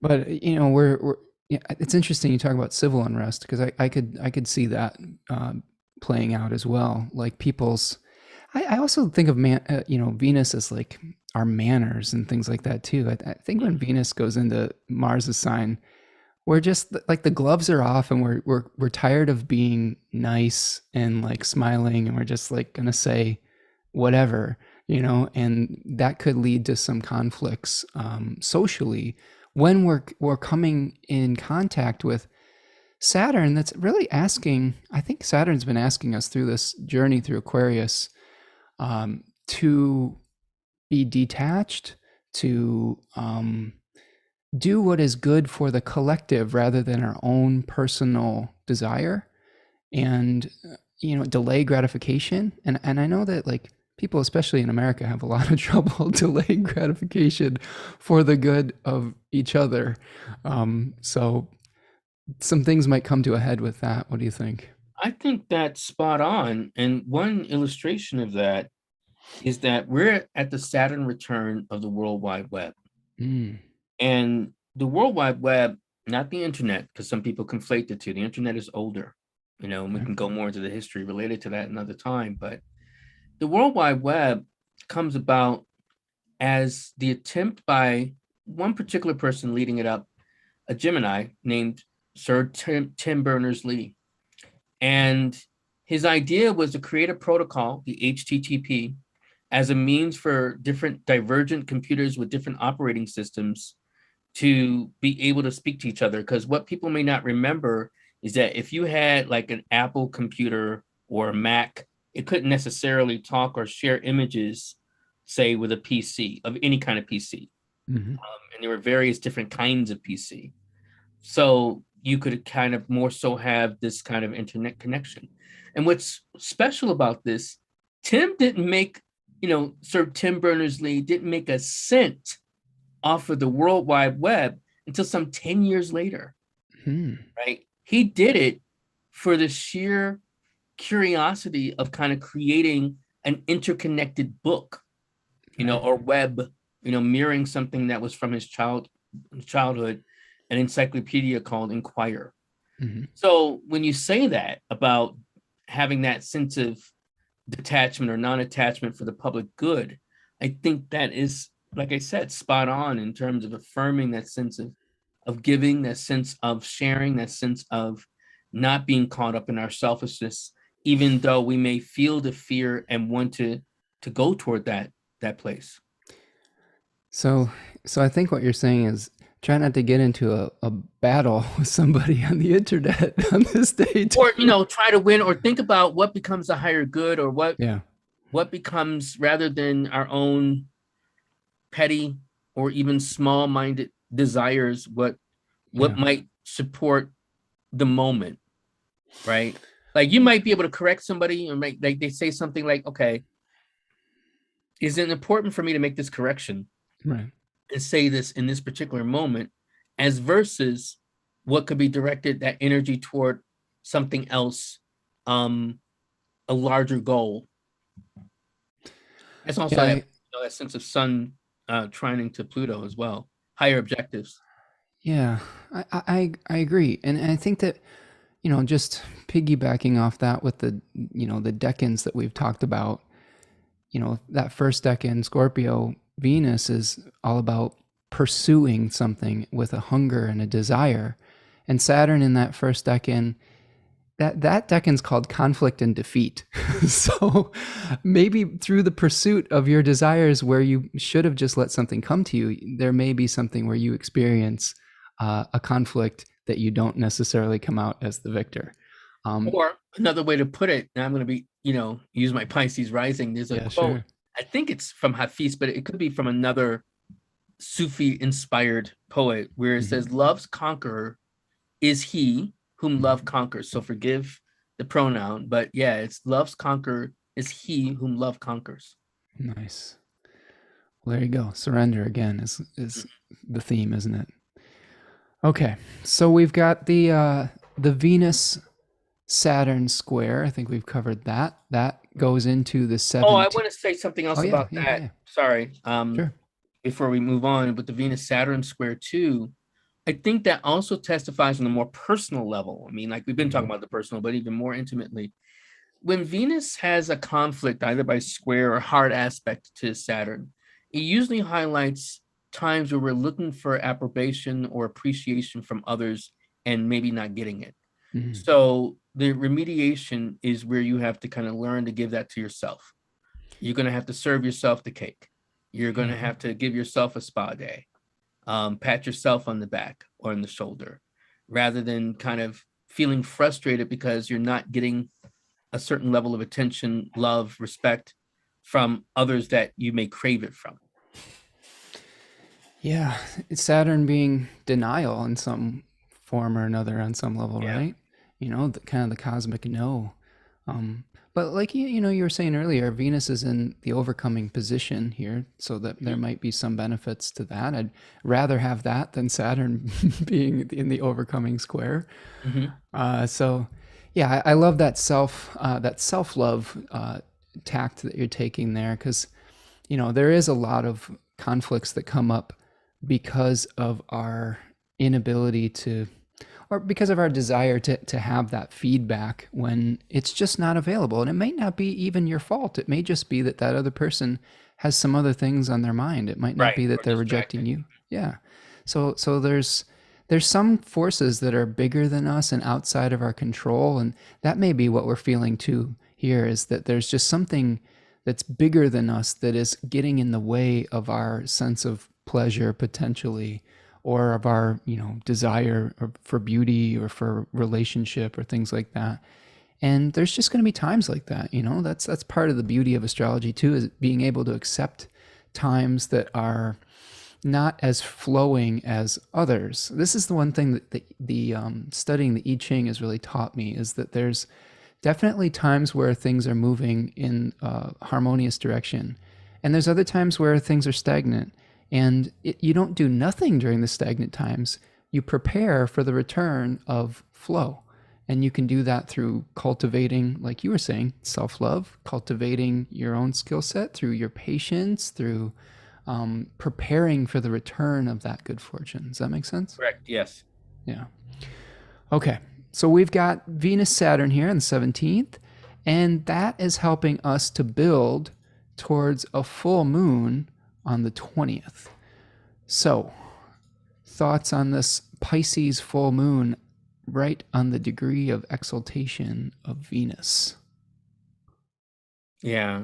Well, I like it. I think that's kind of really, you know, and I'm noticing Venus is right on my Mercury on that day. Okay. All I'll right. remember this All one. right. I think, the full moon is, again, the lunation will hark back to 4 years before, where that will be now a new moon. So in 2017, that was more like a new moon at 27, 28 degrees of Virgo. Mm-hmm. So this could be a time of fulfillment of intentions that you may have set from 4 years ago. This is also the fulfillment of intentions that you may have also set in motion just 2 weeks ago, in terms of from that new moon from the 6th. So I think that's one particular thing. And in the exaltation of Venus, what's about to happen is the sun is about to lose his dignity and go into Libra. And we've been talking about, we can even frame Venus as kind of the MVP of this particular month, as pretty much the standout, ruling so much of the Libra, but she's also kind of like carrying the team with maybe like, a bit of a fractured tibia. I don't know if you really can play the fractured tibia, but a hairline tibia fracture you might be able to do. Sure. Right. Yeah. But there's some way in which there's hurt, there's this pain, but and I think that also is harking back to this moon being at her exaltation degree. Mm-hmm. In some way in which Venus is honored. And what does that mean to honor Venus? It's to honor where we experience beauty, pleasure, where we honor, where we feel the sense of elevation and connection, the oxycontin of, oxytocin of how we connect to others, right? Oxycontin is something. Oxycontin. I know you were about to say, I saw your face. It's like, no, that's not what you meant, Chief. That's like, you want oxytocin. That bonding energy. Right. You don't want to be like high, but some people might have that. Sure. It's a sun moon. I mean, the moon is with Neptune, so maybe you're right. Yeah, like maybe you're right. Yeah, Sam said during that podcast, high, and that's not that live stream. That's not what I'm meaning, but sure. It is more so dealing with, again, the harvest. And we're even coming out of the time of the harvest, Virgo, into like the fullness of the illumination of the moon. I like that chart because it's also rising there. I mean, that's what full moons do, but it is a nice, you would be able to see the moon from Espelanti. So that's nice. Yeah. And Venus, there's a couple of interesting fixed stars with this illumination too. We got Mercury on Spica that we've talked about, the the grain, the culmination of the harvest point. And we also have Venus on a fixed star called Alphecca. That's right. Yeah, so this is the crown of Ariadne, which Bernadette Brady talks a little bit of as being a gift of power or status, but with a catch, potentially. The crown of thorns, potentially. Yeah, especially, this is interesting. Alphecca also relates to, having some literary gifts or some interest in playing with words. Yeah. Actually, I think Eminem, speaking of Michigan, has his 8 Mile Mercury at that degree of conjoined to Alphecca. Yeah, I think of when I think of Alphecca, I think of people like Princess Diana and Marilyn Monroe, who were gifted this status, and they had like all this. Um, it seemed like they had all this glamour, but there were these things behind the scenes that were potentially challenging Yeah. with it. I mean, Ariadne's story is really interesting, and I mean, I don't want to go too deep into it, but Ariadne basically was uh, the woman who helped Theseus, I think, Theseus. out of the Minotaur's maze with the ball of string. And Theseus was like, oh, you're wonderful. Thank you for your help. Be my wife. And so they sailed away. But then he was like, nah, I'm going to leave Yeah, you on I was this playing. island. I was Right? playing. I'll just play, right? Exactly. I'm just playing. I'm I going to was leave you on playing. this island. Like, Or even worse, psych. right. Right. But her story turned out okay. Like Dionysus found her and was like, oh, you're pretty hot. You could be my wife. And then she became the wife of a god instead of like just a normal hero. So, Right. it worked out okay for Ariadne, but there was some sadness around it. So I think that there's potential for some changing our position around this full moon, but it's almost like a careful what you wish for type of thing too, because Well there's said. yeah, there might be some changes that there's some parts of it that are like, that's nice, Mercury on Spica, but man, there's some. Stones. You can't always get what you want. There you go, right? Exactly. Yeah, you can't always get what you want. This is karaoke hour tonight. That's what Right. happens You're with like doing that, right? late night with Tanya said Spence we're and wild Sam. too. Like he's like with that whole OxyContin moment. Like, Right? oh, Yeah, people are gonna be like, "Did you all slip something in your drinks here?" Like, was that a literal what kind of reference? tea was that? What's in that yellow cup, Sam? What really is that yellow cup? I've been pounding mate all day, like in my moose mug here, Oh, moose mug. to I like stay that. awake. But yeah, this was Will the party god be our salvation at this moment? That's an interesting question too. I mean, I think, you know, I was talking with Charlie McCurry last night about the foundation for theater, really, as we talk about it in the West, really does hark back to Dionysus, Mhm. right? Yeah. And that, talking about Aphrodite related to catharsis in the theatrical sense, Yeah. and talking about her again as MVP. Yeah, maybe the party god is kind of like in the background, some way of dealing with, all the madness, conditioning us toward that purification. Mm. And then when you said that, Tanya, who I think of, and I even wrote on this on Twitter. Prince, I have always thought about, the actual musician as our modern Dionysus. That makes sense. That makes a And lot of what's sense. powerful, he had a moon in Pisces. Oh, nice. I don't think it was this degree, but damn close. Yeah. So yeah, and Maggie, you're right. It is a Friday night, so that could be part of it too. But Party and time. it's my lunar return, and I don't know how close that moon is to your sun, Spencer, today. Uh, yeah, I had my lunar conjunction a day or two ago. Okay. Oh, But you're that it's early in um Leo? You're like 0, 1 degree? 15. Oh, you mean my ascendant? So No, my, what's your my sun in Leo, right? no, I'm a Leo ascendant. I'm a Leo rising. Oh, your sun in So I'm a Cancer. Okay. Cancer sun. Yeah, I I'm don't know. I 15 just think degrees of you always Cancer. Leo. Is Yeah. because of your Well, sun. it's my ascendant. I mean, Okay. I'm 21 degrees Leo ascendant, so Okay. I know how to party a little bit, I guess. Right. But to answer your question, yeah, that's kind of what thank you, Maggie. But that's kind of maybe what we're looking at too. Yeah.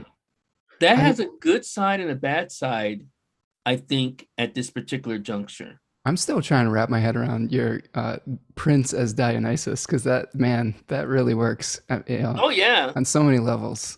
You yeah, know, yeah. And purple and Purple paisley. Rain. Yeah, exactly. I think paisley is one of the symbols related to chaos, Yeah. even right. So, but chaos and order, or order and chaos, however you want to look at it. And why I think this could be good or bad in terms of this particular full moon is people might also be looking for more liberation and ways in which to kind of, party and connect. But that has direct implication in an age of COVID, right? That's true, right? The, So, the party, but with the drawback, like if you Yeah, that's a great point because there's consequences now with Saturn in Aquarius and all of this. It's not just a free for all.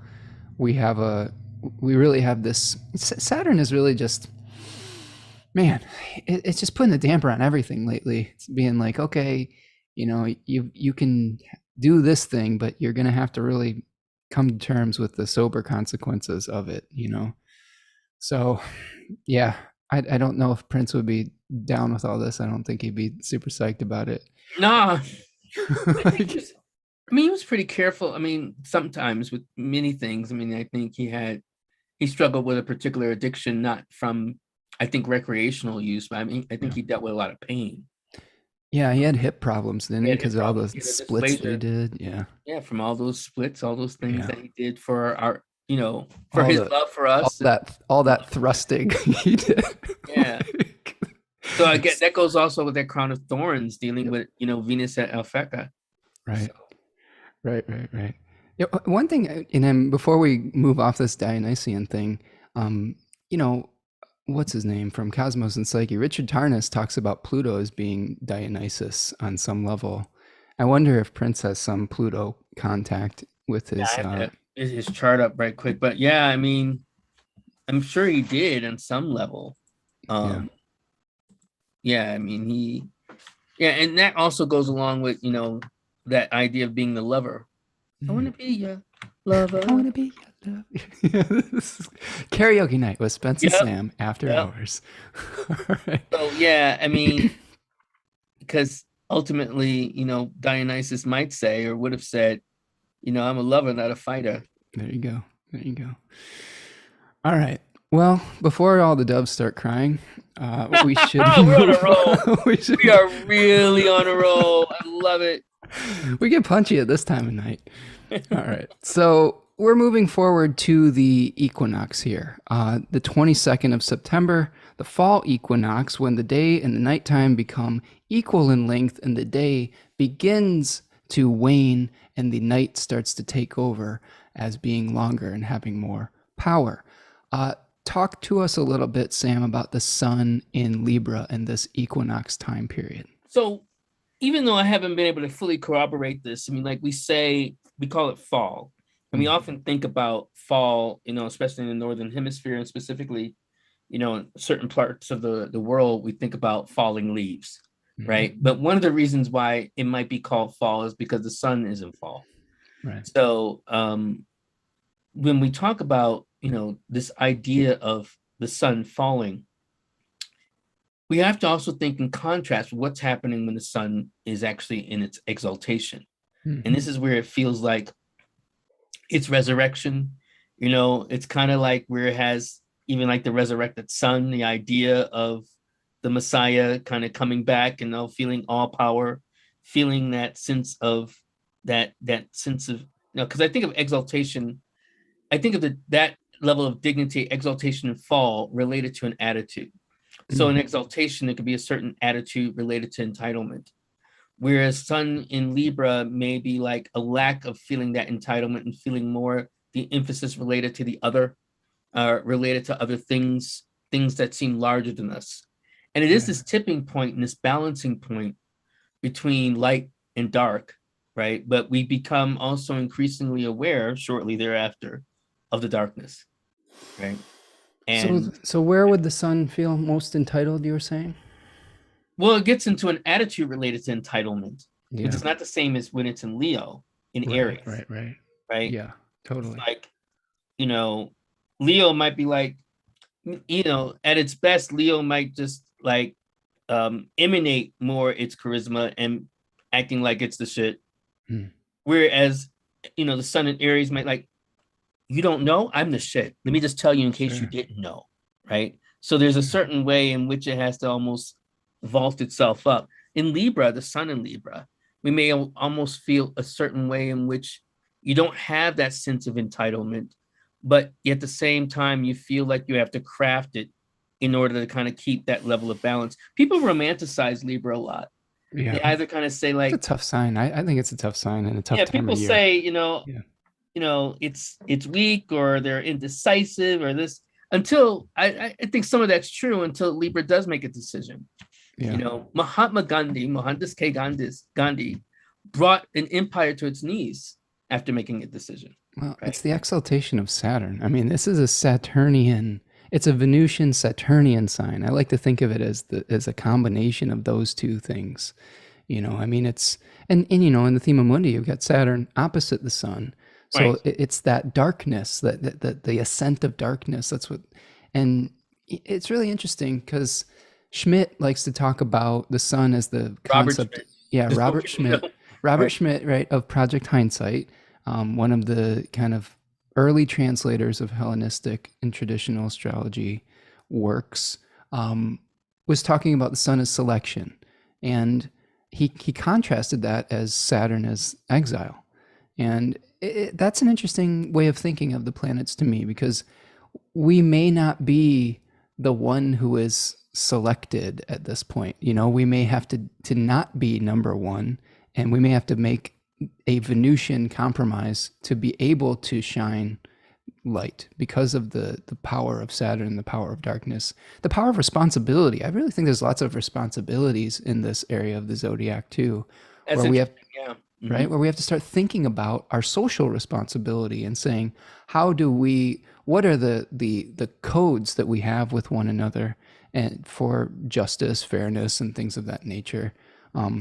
If we talked about the decans, if here is the Two of Swords that is associated with Libra 1, and this is Mot. So we were talking about Mot earlier, right? The guardian of the underworld, where your heart was weighed against the weight of a feather, and it's kind of like, what are you bringing with you? Are you bringing things from the past, or are you going to let go and release? And that Two of Swords highlights making a decision, right? And often Yes, related to standing on the decisiveness. boundaries. Yeah, standing on the edge of a new existence, indecision, guardians. And are we going to choose wisely? Because one of the things that's happening with that sun, the sun is going toward a conjunction with Mars. Right. And right. so, are we going to choose according to what wisdom compels us or what power compels us? Right. Because there's always a lure when you're dealing with that axis of Aries and Libra. You're also dealing with the lure of power. And are you going to have that power by the basis of status and strength, Mars? Right. Or are you going to have that power by the level of creating consensus, which is Libra, by discussing, what becomes your imperative might be the better question. What impels you to kind of do the things that you want to do, either for the greater good or even in terms of what's necessary. Yeah, I'm just looking in the chat here, Sam. Lauren Vaccaro says that Prince has Pluto on the midheaven. No, it's even deeper. I did get to look, and I was kind of space when we could talk about it. Yeah, Pluto. I mean, Prince had his midheaven at 29 degrees Leo. Wow. So it's conjoined to Regulus. So his Pluto is also conjoined to Regulus. Oh, well, there you go. That's really the thing that gives me chills, I had forgotten that. The thing that gives me chills, I don't think his parents knew or, were astrologers or knew astrology. But the man's name, his real name is Prince. Yeah. He was really royalty in that sense. So that's right. Having Pluto, being there and then looking at him through this Dionysian lens. Yeah. Really is, that's how he becomes known. In terms of even those are the moments with astrology that you're like, that's it right there. Well, thank you, Lauren. Yeah, I looked that up too, but thank you. Very cool. One last thing I want to point out with this Libra decan is the spirit that we've been talking about with that decan is the Uranus or the Furies. So those were the mythological beasts that would be called upon by people in prayer to punish transgressors. So this is a tough one as far as I always feel like we see something breaking down in the first decan of a sign, like a challenge posted. And then in the second decan, we work through it. And then the third, we see the result of that action. Yeah. So I really feel like the first decan of Libra is about coming into awareness, the sun, awareness, I like that word for the sun, of injustices and imbalances. So it's not that we are in a point of balance yet. We're aware that we're this isn't fair. We have to do the hard work throughout the whole sign to get to that point of equilibrium. Does that make sense? it makes perfect sense. And I smile because um it started on Twitter, but I created something years ago called the Zodiac Mafia. Mm-hmm. And it's based on the estimation of 3 signs that people underestimate that will fuck you up. Yeah. Right. So the 3 are Libra, Capricorn, and Pisces. And Libra is the dawn of the Zodiac Mafia. Sure. Right? Like where people underestimate and like that cool rationality of that air sign where Saturn has his exaltation can lead itself to feeling that, Libra feels like it has to become, or the Libra influenced person, whether that's the sun, moon, Libra rising, feels like they have to become instruments of justice. Right. So that really ties into everything. I believe the phrase that I'm familiar with is the iron fist under the velvet glove. You know who that was matched with more often than not, other than Bismarck, Otto von Bismarck, Margaret Thatcher, who was, wait for it, a Libra. There you go. There you go. Perfect. Yeah, and you're right about Pisces too. Like this is something Tanya and I talk about is don't mess with the Pisces. Like I know that they're 2 fish, and you're only seeing one of them. Well, this is how I see Pisces as far as, and I do a lot of analysis of like athletes charts, and all the Pisceans that I see as athletes are willing to do anything to sacrifice their body to win, So like if you get in a fight with a Pisces, they're not going to give 2 shits about breaking their face. They're going to break yours and their own in the process. And that's when you're like dealing with something that's like, oh man, I'm in trouble. Like when they don't care about their safety whatsoever. Does that make sense? Yes, it does. Yeah. June, it's on YouTube. You can do, I don't have anything written about the Zodiac Mafia, but I do have a video where I talk about it. You can do Zodiac Mafia and my name will come up. Yeah. Are you Unlock Astrology on YouTube, or is your something like that? I don't have I don't do as much on YouTube as probably I should. But yeah, if you do Unlock Astrology, you'll find a couple things, my own channel, and then also some work I've been doing with Karen Hunter on hers. Very cool. Very cool.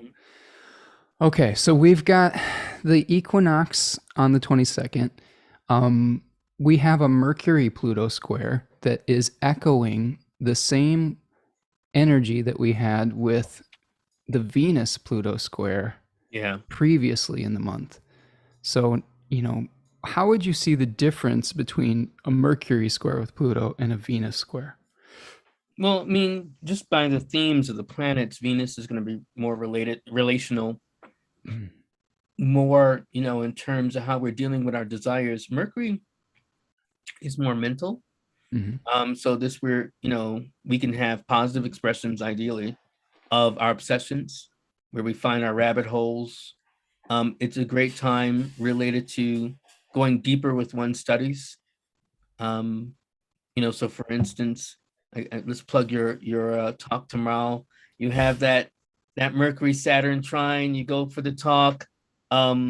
And then this is where you kind of get more into studying related to daemons, for example, or spirits, or more related to the history of decans, as an example, as a parallel.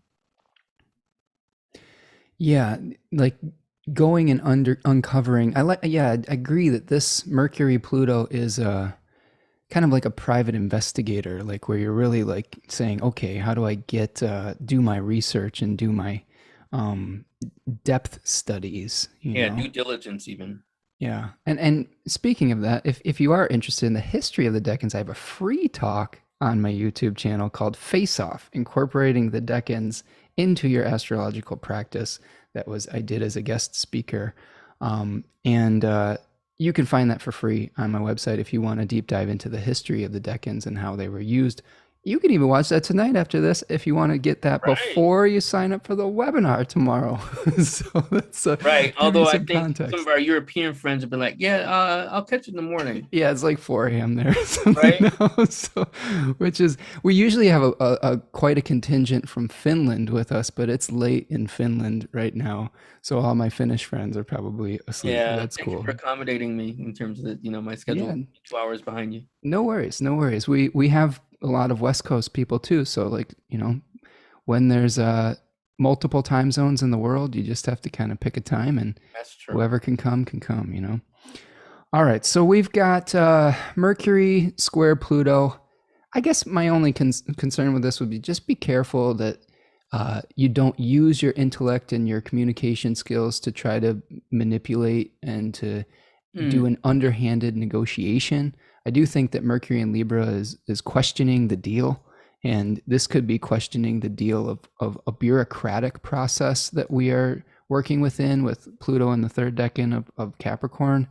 That decan is really associated with like government bureaucracies and things like that. So maybe there's some kind of negotiation that you're dealing with like the DMV or some BS like that.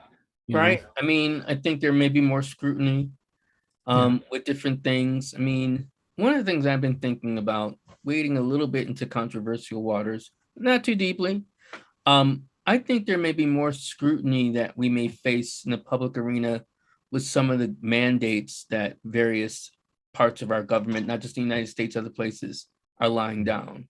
And I think, there may be more questions.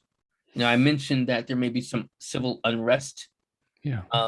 But there may be some more questions that people may, promote and promulgate about, what does this really mean? I don't know if that's going to go to any particular courts within this time frame, but that would be interesting. Well, yeah, I mean, we're coming off the heels of all of the Afghanistan stuff as far as like, what is America's role as a, I don't know, colonizing imperialist nation, some of those, right, superpower challenges, world police, whatever, right. whatever their claim. Yeah, but and also, some of the things coming out in the news today were some things with abortion laws in Texas and things like that, which could, that's a can of worms. However you land on that issue, people should not sleep on the magnitude of that, and the Supreme Court not weighing in on that. I think that deal. Not to get too much off topic, but I was looking at that with my assistant in relation to Planned Parenthood and developments related to that. I think we're going towards some significant challenges to Roe versus Wade, at least in the United States. I mean, I don't know how it is in other parts of the world, but reproductive rights are definitely something that is going through some major shifts. Yeah, I agree 100%. And that's been in process since they put what is her name, Coney Barrett on the bench, right? So we knew we were going to have some kind of reckoning with that eventually, and I think this Texas thing is probably one of the first dominoes to fall that people are going to try to use as precedent to potentially spread that to other states. So yes, concerning times for sure. And you're spot on, Laura. I mean, the United States is going toward its Pluto return, exact Pluto return, tropically, right. February. So yeah, right. we're without being too dramatic, we're going to have the test of whether America is going towards that Handmaid's Tale type of experience or not, and are we going to allow that to happen, or are we going to preserve some of the the freedoms that are important for women, important for, I don't know, oppressed people of all natures, and dealing with the reckoning. And you talked about this in some of your great talks about policing and about, I believe you're tying in that, like Emmett Till and things of those themes and the reckoning of slavery in America, and all of those themes bubbling up that we need to take the plunger to with the Pluto return, right? Yes, exactly. Right. Because, regardless of where anybody stands on with all these political issues, the reality is that this country has been built on some really challenging history. And there's some great things about it, but there's also some really dark-sided things that have been ignored for a long time that I don't think we're going to be able to ignore, nor should we, over the course of the next few years, decades, whatever. And a lot of that has to do with how we've built our wealth and how we've treated our citizens, right? Spot on. All right. So we've got the 23rd coming up here. 9/23. Yeah, let me see if I can get back to the days here without shutting down my share. So September the 23rd, we have an opposition between Venus and Uranus. Mm-hmm. So a little bit different flavor than those contacts with Pluto. Um, what do you think about Aphrodite meeting up with Prometheus here?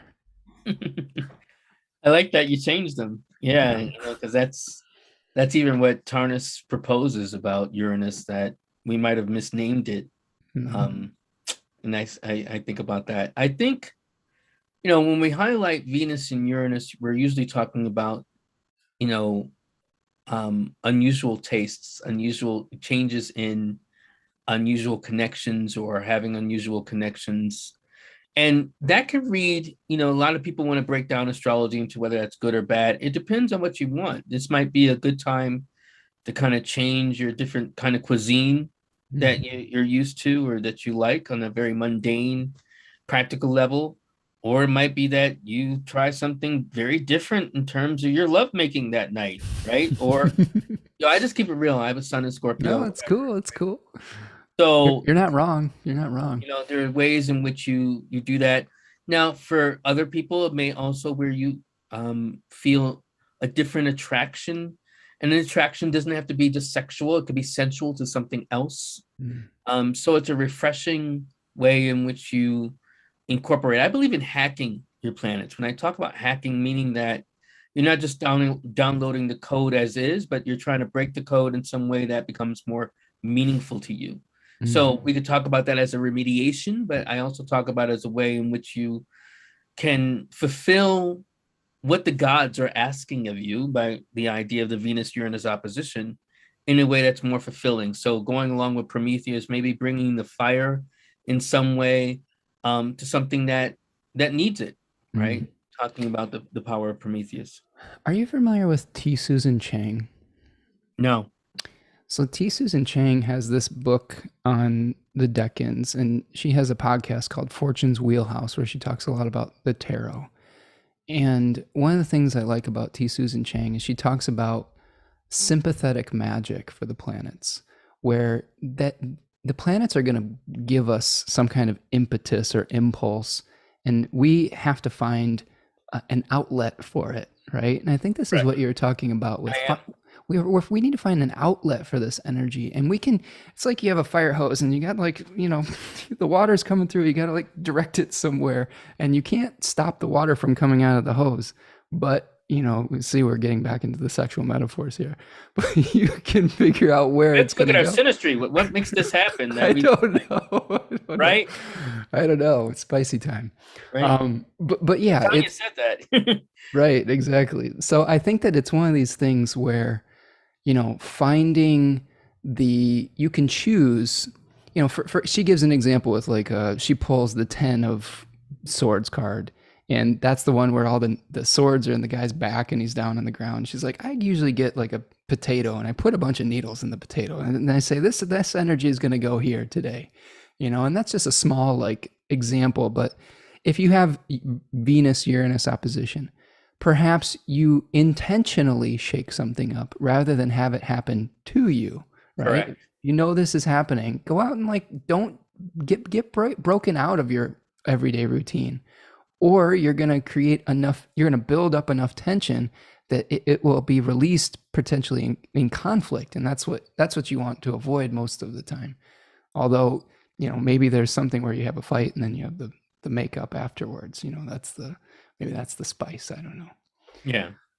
All right, so we've got that Venus Uranus opposition on the 25th. We're heading around the bend here. Heading around the bend, everyone. Thanks for staying up late with us tonight. Right. We've got the 25th of September. We have a Mars Saturn trine, right? Mars Saturn trine. Okay. What kind of energy are we going to be Get experiencing it with that? done. I mean, I think, going in for a difficult task, Mm. a challenging task. Mars, speaking of honoring energy, remediation energy, creating the good bucket, I often tell my clients and students, Mars requires action.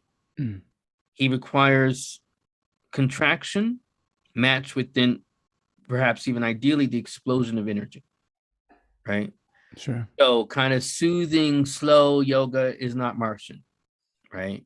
Yeah. It's more so where you need to have like this, and maybe if you're going to talk about asanas, you're going into very quickly into another asana, but there's some way in which you're dealing with that tightness of energy. And when he's matched with Saturn, it's kind of finding that force and really finding something that is an involved project. Like, for those of you who have garages, it might be a good time to start to clean that garage, or something that's more absorbing. Now, if we're talking about getting away from solo projects, it would be a good time for real collaboration. I don't know so much about the planning. That's more Mercury, Saturn trine. Yeah.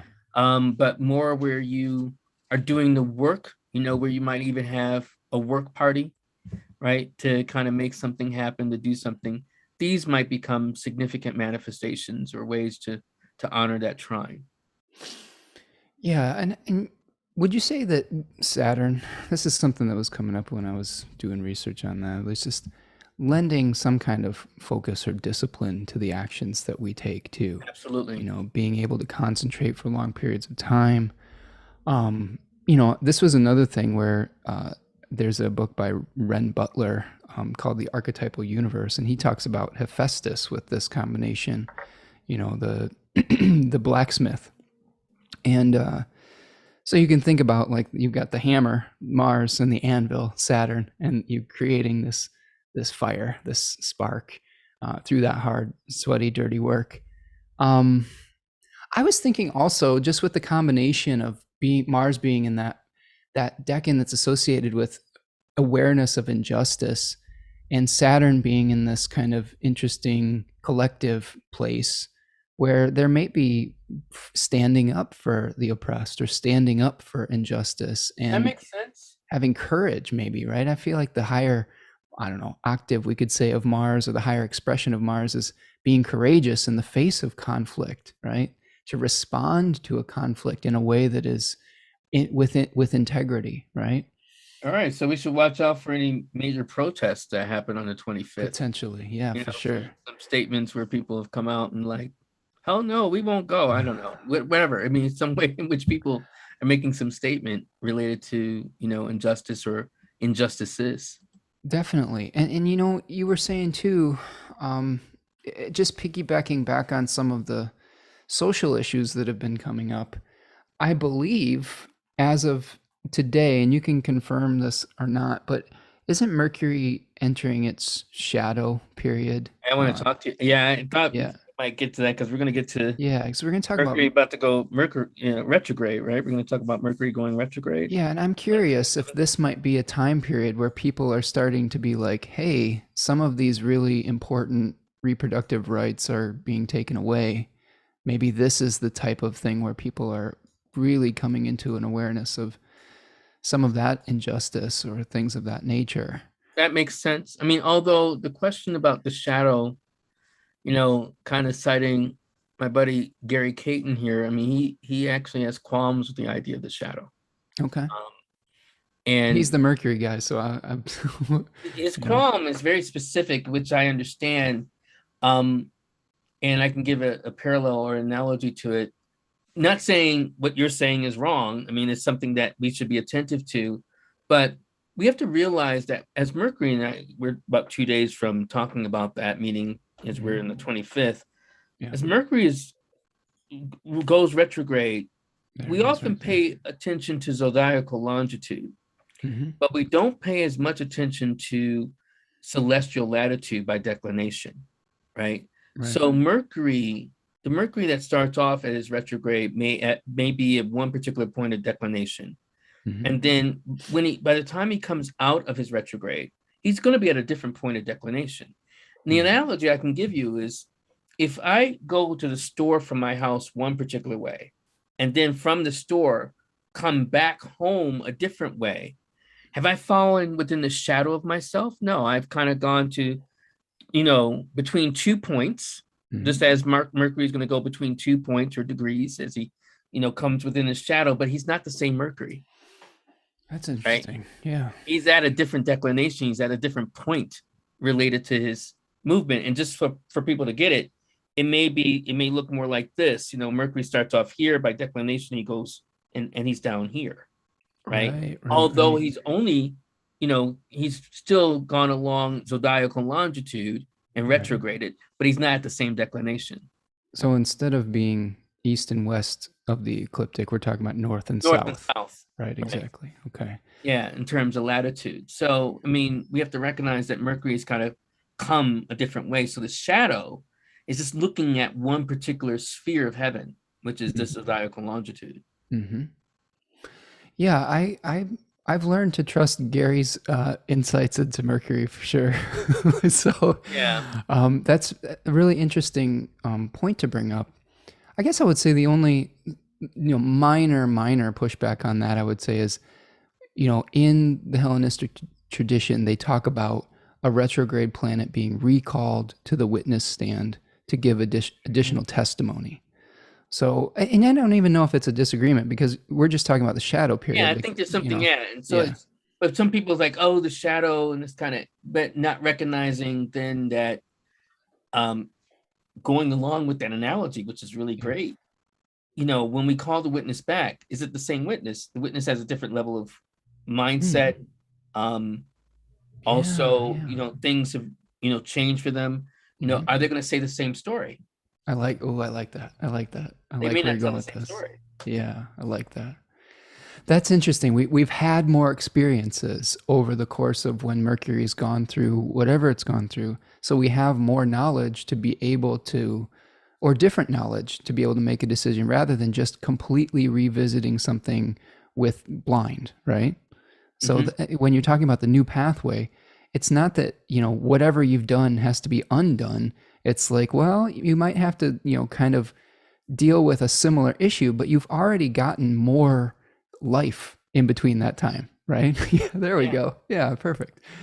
All right. So with this Mercury retrograde, this is going to happen at 25 degrees of Libra on September the 27th.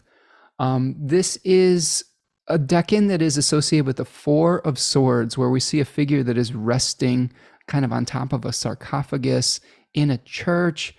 Themes with this decan are, Austin Coppock calls it the gyroscope, where we're trying to find the point of balance, like the eye of the hurricane with many, I'm going to mix my metaphors here, but we've got many plates spinning around us. We've got chaotic conditions, but we have to find that place of inner peace. And I think of Mercury as this destabilizing, disruptive, questioning thing. So we may be questioning how we attain our inner peace, and really having to renegotiate how we keep our inner sanctum and sanctuary. Because I think it's going to be challenged. I think our inner peace is going to be challenged from this period of time. Yeah. Yeah. And so, Mercury even, though he's in, he's in the term or bounds of Venus, and we still think of Venus as the Lord, but he's also in the sign of Venus. Mercury, I think, starts to take on stronger shape here. And it's interesting that this happens during a moon in Gemini. So this is not just going to affect how we are relating to each other, but I think how we're thinking, how we're speaking to each other. Yeah. So I think that really does become fairly salient. Yeah, it turns direct on the 18th of October at about 10 degrees Libra? Yeah, 10 degrees Libra, it turns direct. One other thing I just want to say with this Mercury retrograde is it's really close to a fixed star called Arcturus in the constellation Bootes, who is the plowman or the hunter that became a farmer. And I think of Arcturus as like this point of domestication where we've kind of like learned how to refine social relationships, becoming more peaceful from a place of violence potentially. And there may be renegotiations about how we are going to domesticate ourselves with this Mercury retrograde as well, where we say, well, this isn't working anymore. Maybe we need to reevaluate the types of agreements we have with each other so we don't start killing each other or something of that nature. That makes sense. Right. Or even things that are domesticated, whether Mm. that's animals or, you know, it's interesting that might be even in relation to particular foods. Yeah. And we're probably going to have to revisit that Mercury Pluto square that we went through earlier, in the weeks before that as Mm-hmm. well, Yeah, as that's coming up Mercury moves again. back. Mm-hmm. Yeah. Okay, so we're almost done here. On the 28th, we're going to be having uh, a last quarter moon, and you were talking about the difference between the first quarter and the last quarter moon. Here it is here. Um, Talk to me more about that existential Yeah, he calls crisis. it the crisis of consciousness, Rudger. Yeah. And I'll put the name in the chat for anyone who may not be familiar with Dane Rudger's work, because he has an interesting spelling to his name. Mm-hmm. Um, so, the crisis of consciousness, from the crisis of action, we feel an impulse toward taking action and moving forward. Then we Mm-hmm. go toward the second quarter, which technically really is the full moon. Then the last quarter really is a moment in which we've kind of had the harvest, and now we're at a period of reflection, Mm-hmm. thoughtfulness, understanding related to our intentions from the new moon. And it may be more the moment where it's like, okay, I've done this, I can do more, right? There's a different level of reflection, and then like, okay, how do I kind of get to this next level? I'm gonna go to one of my favorite things to kind of talk about, as a Mars boy, exercise, right? So it's like where you've peaked with one particular goal, and it's not just weight loss, but maybe even, I was able to kind of bench press, 125, right? So now Mm-hmm. you start thinking about, well, how do I get to 150? And how do I scale that? That's more that idea of the crisis of consciousness. How Right. you start planning, thinking, also releasing, you Yeah, I know, agree. I and agree. going toward that sense of rest. Because, if you kind of right after you do that 125 and you've been working toward that, and you're like, okay, I'm going to the gym tomorrow, you're gonna fuck up. You're gonna mess up, Yeah. right? Anyone who works out and knows about that knows that you're gonna be going toward that. You have to have that rest. So the crisis of consciousness ties that in as well. Yeah. I'm a last quarter moon baby, so I live this. And it's always like questioning what you're doing. Like I Mm-hmm. feel, like it's not that it's difficult bringing things into being like the first quarter moon square, which my partner lives, uh, but it's more about, why are you doing what you're doing, and is it the right Boom. thing? Right? Yeah. It's the why. Yeah. And I climbed here, this mountain. Now I've done it. yeah. How do I get down? And why did I climb it in the first place? Yeah, and you know what? This Dane Rudyard theory has really helped me accept that what I might actually be good at is helping people to release form and release old ideas Mm, rather than having to like build things up all the time.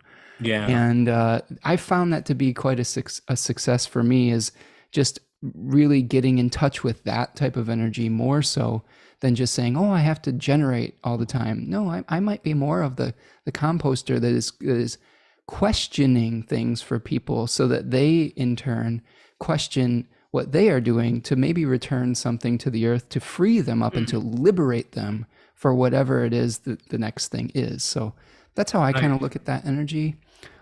With this particular last quarter, that first decade of Cancer is really about where do we find our nurturing, and how do we receive and give sustenance and mothering and love and all of those domestic things. And that may be coming into conflict with what we think is fair, what is socially acceptable. This is another point where I could see, I hate to keep going back to this horrible thing that was happening today, but this could also be another point where we're questioning those new, um, you know, women's rights laws and their bodies, and like what it really means to mother and to a pregnancy, abortion, all of those issues could be really coming to the fore around this period of time. Hmm. I don't think this story is over. That was a Oh, big deal. no. Yeah. No. I mean, I think, several other things that we're talking about related to abortion rights is interesting. Texas, same state, made some also drastic changes to voting rights, Right. right? Yeah. In terms of Yes. how people can vote. Right. So there's definitely something, at least in Texas, that there's some ways in which we're trying to, limit how people are able to kind of deal with aspects of government, right? And make those particular changes. Now, some may say, who are more on the conservative side, it's a refinement related to that. And those of us who might be more on the progressive side of things may say, like, it's a restraint. Mm-hmm. So it's interesting to see how these things come to a loggerheads. It definitely is. There's Texas is an interesting social experiment right now, holding on to whether you can truly be an independent part of this union or this country. It's testing the limits of what can one state do versus being and still be part of, the United States. I think I'm interested to see how that plays out. And Federalism is a very interesting experiment, period. yeah, it is for sure. So we'll be here with our popcorn ready, like I guess. Okay, so that's our last quarter moon phase here. As we move towards the very end of the month here, we're going to have on the 29th, Venus is going to be making a trine to Neptune. We're also going to see on that same day the Sun trining Saturn and Venus making a square with Jupiter. So do you think what do you got for this combination of elements here, this combination of aspects all perfecting on the same day? That may also, similar to what we say, be careful what you wish for, or you can't always get what you want. I think it's, especially in terms of how we're talking about, some measure of, what do we have here? We have, Venus trine to Neptune. Where do we have the square? Sorry, my drawings are all Oh, we have the Venus Jupiter square. So it's kind of like with the Venus Jupiter square, that's highlighting, more so we're, have a good time, but not too much of a good time, right? So I think the Saturn trine helps in kind of giving more stability, discipline, order. And then, with the Venus Neptune trine, it's more so where you can enjoy the sense of what's ideal and being in your pleasure without realizing, you don't need to do too much. To simplify this and even kind of give it an illustration, you might be good. Let's go with something really mundane, like, drinking. You might be really good with that one glass of sangria, or that, those one shot or two shots, right? Or that one can of beer. But, maybe because you're like, oh, I had a stressful time, or, oh yeah, I'm having a good time. You feel like, well, maybe I should have two more. Probably not. Yeah. Know your limits on this day. Yeah. Recognize your limits but shoot to feel good, but not too good. Yeah. That's really interesting that you say that, because the Venus in Scorpio 3 is associated with the Seven of Cups card, which shows all the temptations that are presented to us. Yeah, right. Yeah, and it's an illusion. So there may be illusion involved with that. And it's really about releasing some of these bad habits. So it's important, I think, to not get tempted by all these different things, whether they're physical, whether they're mental, emotional, like fame, vanity, all the seven deadly sins, I guess they would talk about with that card on some level, greed, lust, all those things.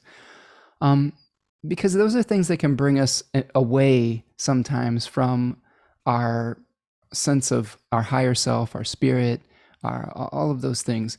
And, like you said, though, moderation is the key. Yeah, I was going to say, we started off talking about hunger. Yeah. So this is like sate your hunger and do no more. Right? Exactly. Just be satiated. Right? There you go. Rather than thinking like, oh, you have to do more than your fill because maybe, there might not be any food in the fridge later, or let me drink this, let me get that extra drink to feel good.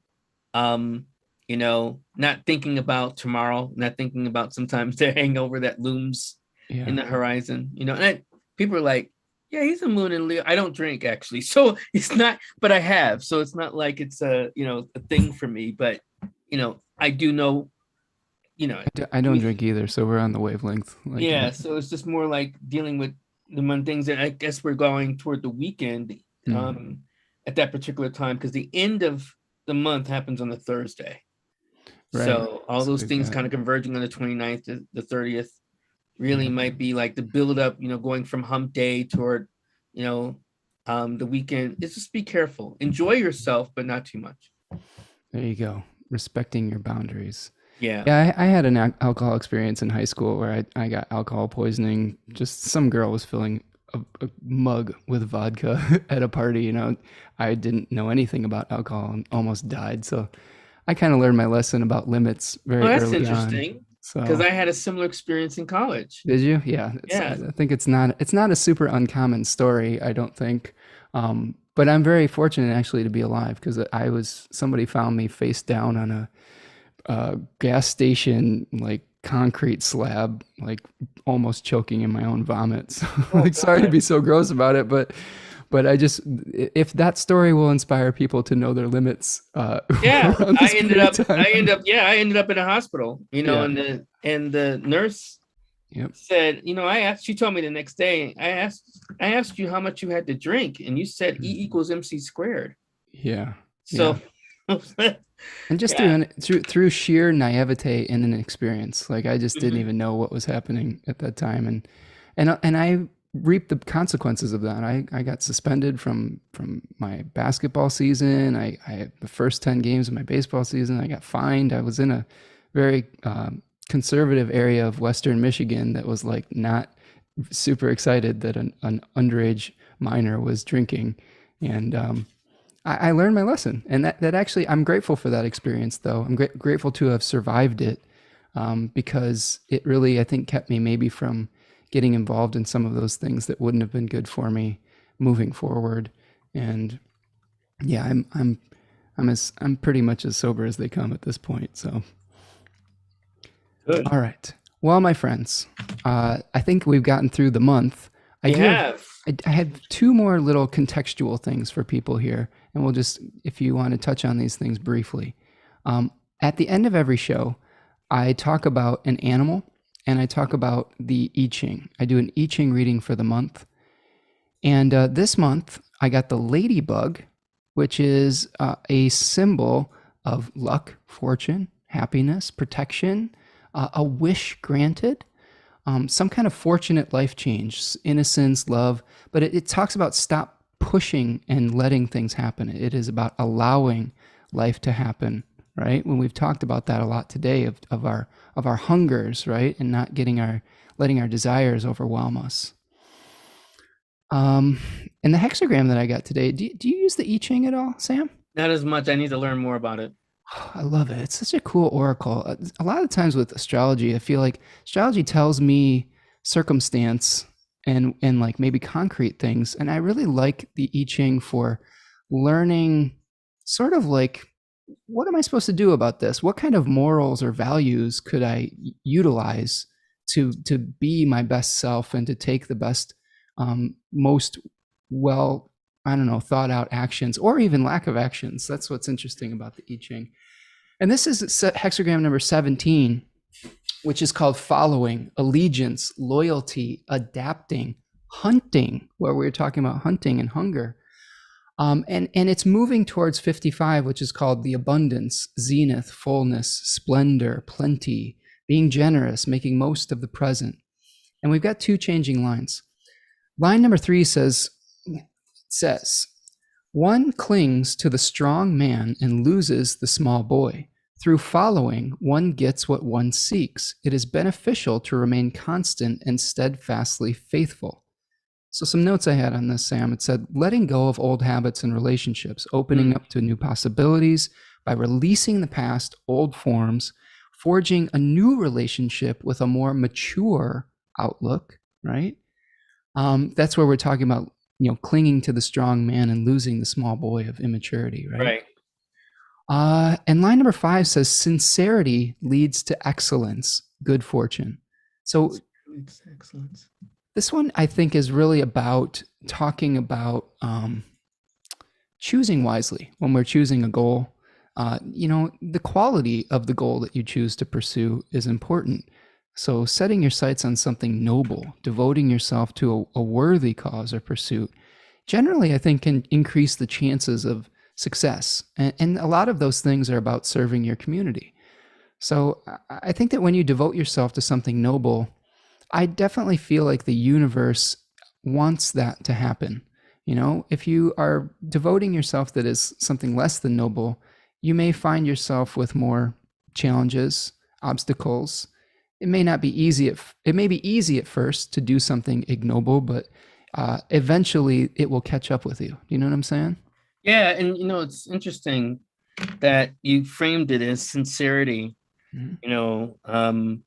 leading to excellence, in terms of, what you were reading, because it made me think, going back to the beginning, that might be also Mars Neptune, the opposition, dealing more with the purity of motive, sincerity. I actually was writing it in Islamic terms. I was writing ikhlas, which is sincerity, leads to ihsan, which is excellence. So yeah, there's a way in which, and sincerity is more so purity of the heart or from the heart, period. Yeah. And, no one can tell you what becomes pure, what is pure from your heart. Right. But you have to get in touch with it and know your heart and let that direct you. So I love that. Yeah, maybe the theme that we're dealing with for this month. Yeah. And I think sincerity is also connected with integrity. And I like to think of integrity as the unification of the inner and the outer. A lot of the times we run into problems when the outer reflection of how we are in the world does not reflect our inner feelings, thoughts, and whatever it is we are in the inside. And bringing those two things together, I think, is really the fundamental part of integrity. And then you're not going to be fighting yourself.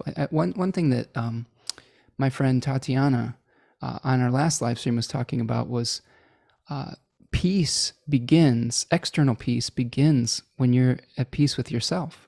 If you're not at peace internally, it's very hard for you to cultivate and to contribute to that externally. So with all these Libra planets, as being other focused, I think that you can bring something to the table through cultivating that calmness, that inner center, that like sincerity. I love the way that you're translating it to the Arabic, right? Yeah. It's really great. So very cool. Well, Sam, this was wonderful, my friend. This is great. I hope. Yeah. I know. Did we go a little longer than usual? Yeah. We go as long as we go. Okay. And it was funny because I remember I was like, "Yo, we're gonna talk about the month of September for 90 minutes." Here we are, almost 150. Well, actually, 150 minutes later, right? Well, I didn't want to scare you when I said 90 minutes. Sometimes if I say we're going to go 2.5 hours, then people are like, oh, I don't know. Right. I was like, are we going to do 90 minutes? And then oh, wow, we just easily did 2.5 hours. And that's so. Well, I just wanted to got something from it. I wanted to respect your time. So that's why I was saying that. But that's why I keep checking in with you, seeing if you were good to go, No, I'm good. All right. Well, this was super fun, Sam. I'm really happy that you were able to join us today, and I'm really looking forward to seeing you again in person. I really enjoyed our time together. I can't wait. I don't know which one we were going to see. I mean, there's two conferences that we at least know of in person. Yeah. So there's NORWAC, and then there's going to be ISAR, inshallah. So we'll see. Well, we'll see, man. I hope we get to share some time, some lobby time, or go out and share a meal together, my friend. So yeah, thank you everyone and thank you for having me, Spencer. Yeah. Well, thanks everyone. Great to have the chat and the interaction. Yeah, I'm looking at the chat here, seeing if there's anything I missed. But thank you all for being here on the chat today. Really appreciate it. Nicholas is still here. He's hanging in there. I thought he had psychopumped off. He's listening to some audiobook in his car right now. I mean, he's doing 2 or 3 different things, I'm sure. Right. I keep up with his Instagram, so I really Right. love him. I saw him listening to an audiobook about something with Hermes, and just watching the emotions on his face was just it was very pleasant. So good job, Sparkles, for keeping us entertained with that. So Sam, again, you have courses that are coming up. Yep, courses at Okay. unlockastrology.com. They can go to and look for classes. That'll probably start in October. Okay. It will start in October, inshallah. And then I also am going to be doing on October, what did I say, 2nd? October Hmm. 2nd, I'm going to be doing a workshop, what's called an ISAR intensive for ISAR on the essential dignities. Nice. And then I'm also participating in the NCGR conference in November. Excellent. Yeah, there's several different things I'm doing, but yes, yeah. Oh, I'm forgetting one other thing. Hold on. Get my calendar up. I also am doing something for the Twin Cities Astrology Organization. Okay. Um, that is September 18th. So NCGR Twin Cities from 4 to 6. If you do a Google search, you'll be able to find them. And then yeah, I'm going to be speaking on Saturn, Pluto, Uranus stuff. And you do That's coming up. consultations as well? I do consultations. So you can book it at unlockastrology.com. All right. So visit Sam, go to all of his talks and meetings. He's a great teacher. He's got Jupiter and Virgo, so he's got my stamp of approval. For being, Share that, right? yeah, the nitty gritty The nitty details gritty. is dear to my heart. And if you want to support the work that I do, do have a talk coming up on the decans of Virgo tomorrow at 11 a.m. Eastern Daylight Time. Sorry, it's not standard yet. There is a link to that in the description of the video if you want to register. It'd be great to have you there. We're going to do a deep dive into Virgo. If you are new to this channel, make sure that you've hit the subscribe button. Leave us a comment. Make sure to hit that like button. And if you want to make a material donation to the work that I do, you can buy me a coffee at buymeacoffee.com. All right, my friends, that's what I have for you today. Thank you so much for being there with me today. And thank you, Sam. This was a pleasure. It was a delight. We should Thank do it you. again, my friend. Yes, I hope so. All right. Take care, everyone. Bye-bye. Okay. Hold on one second.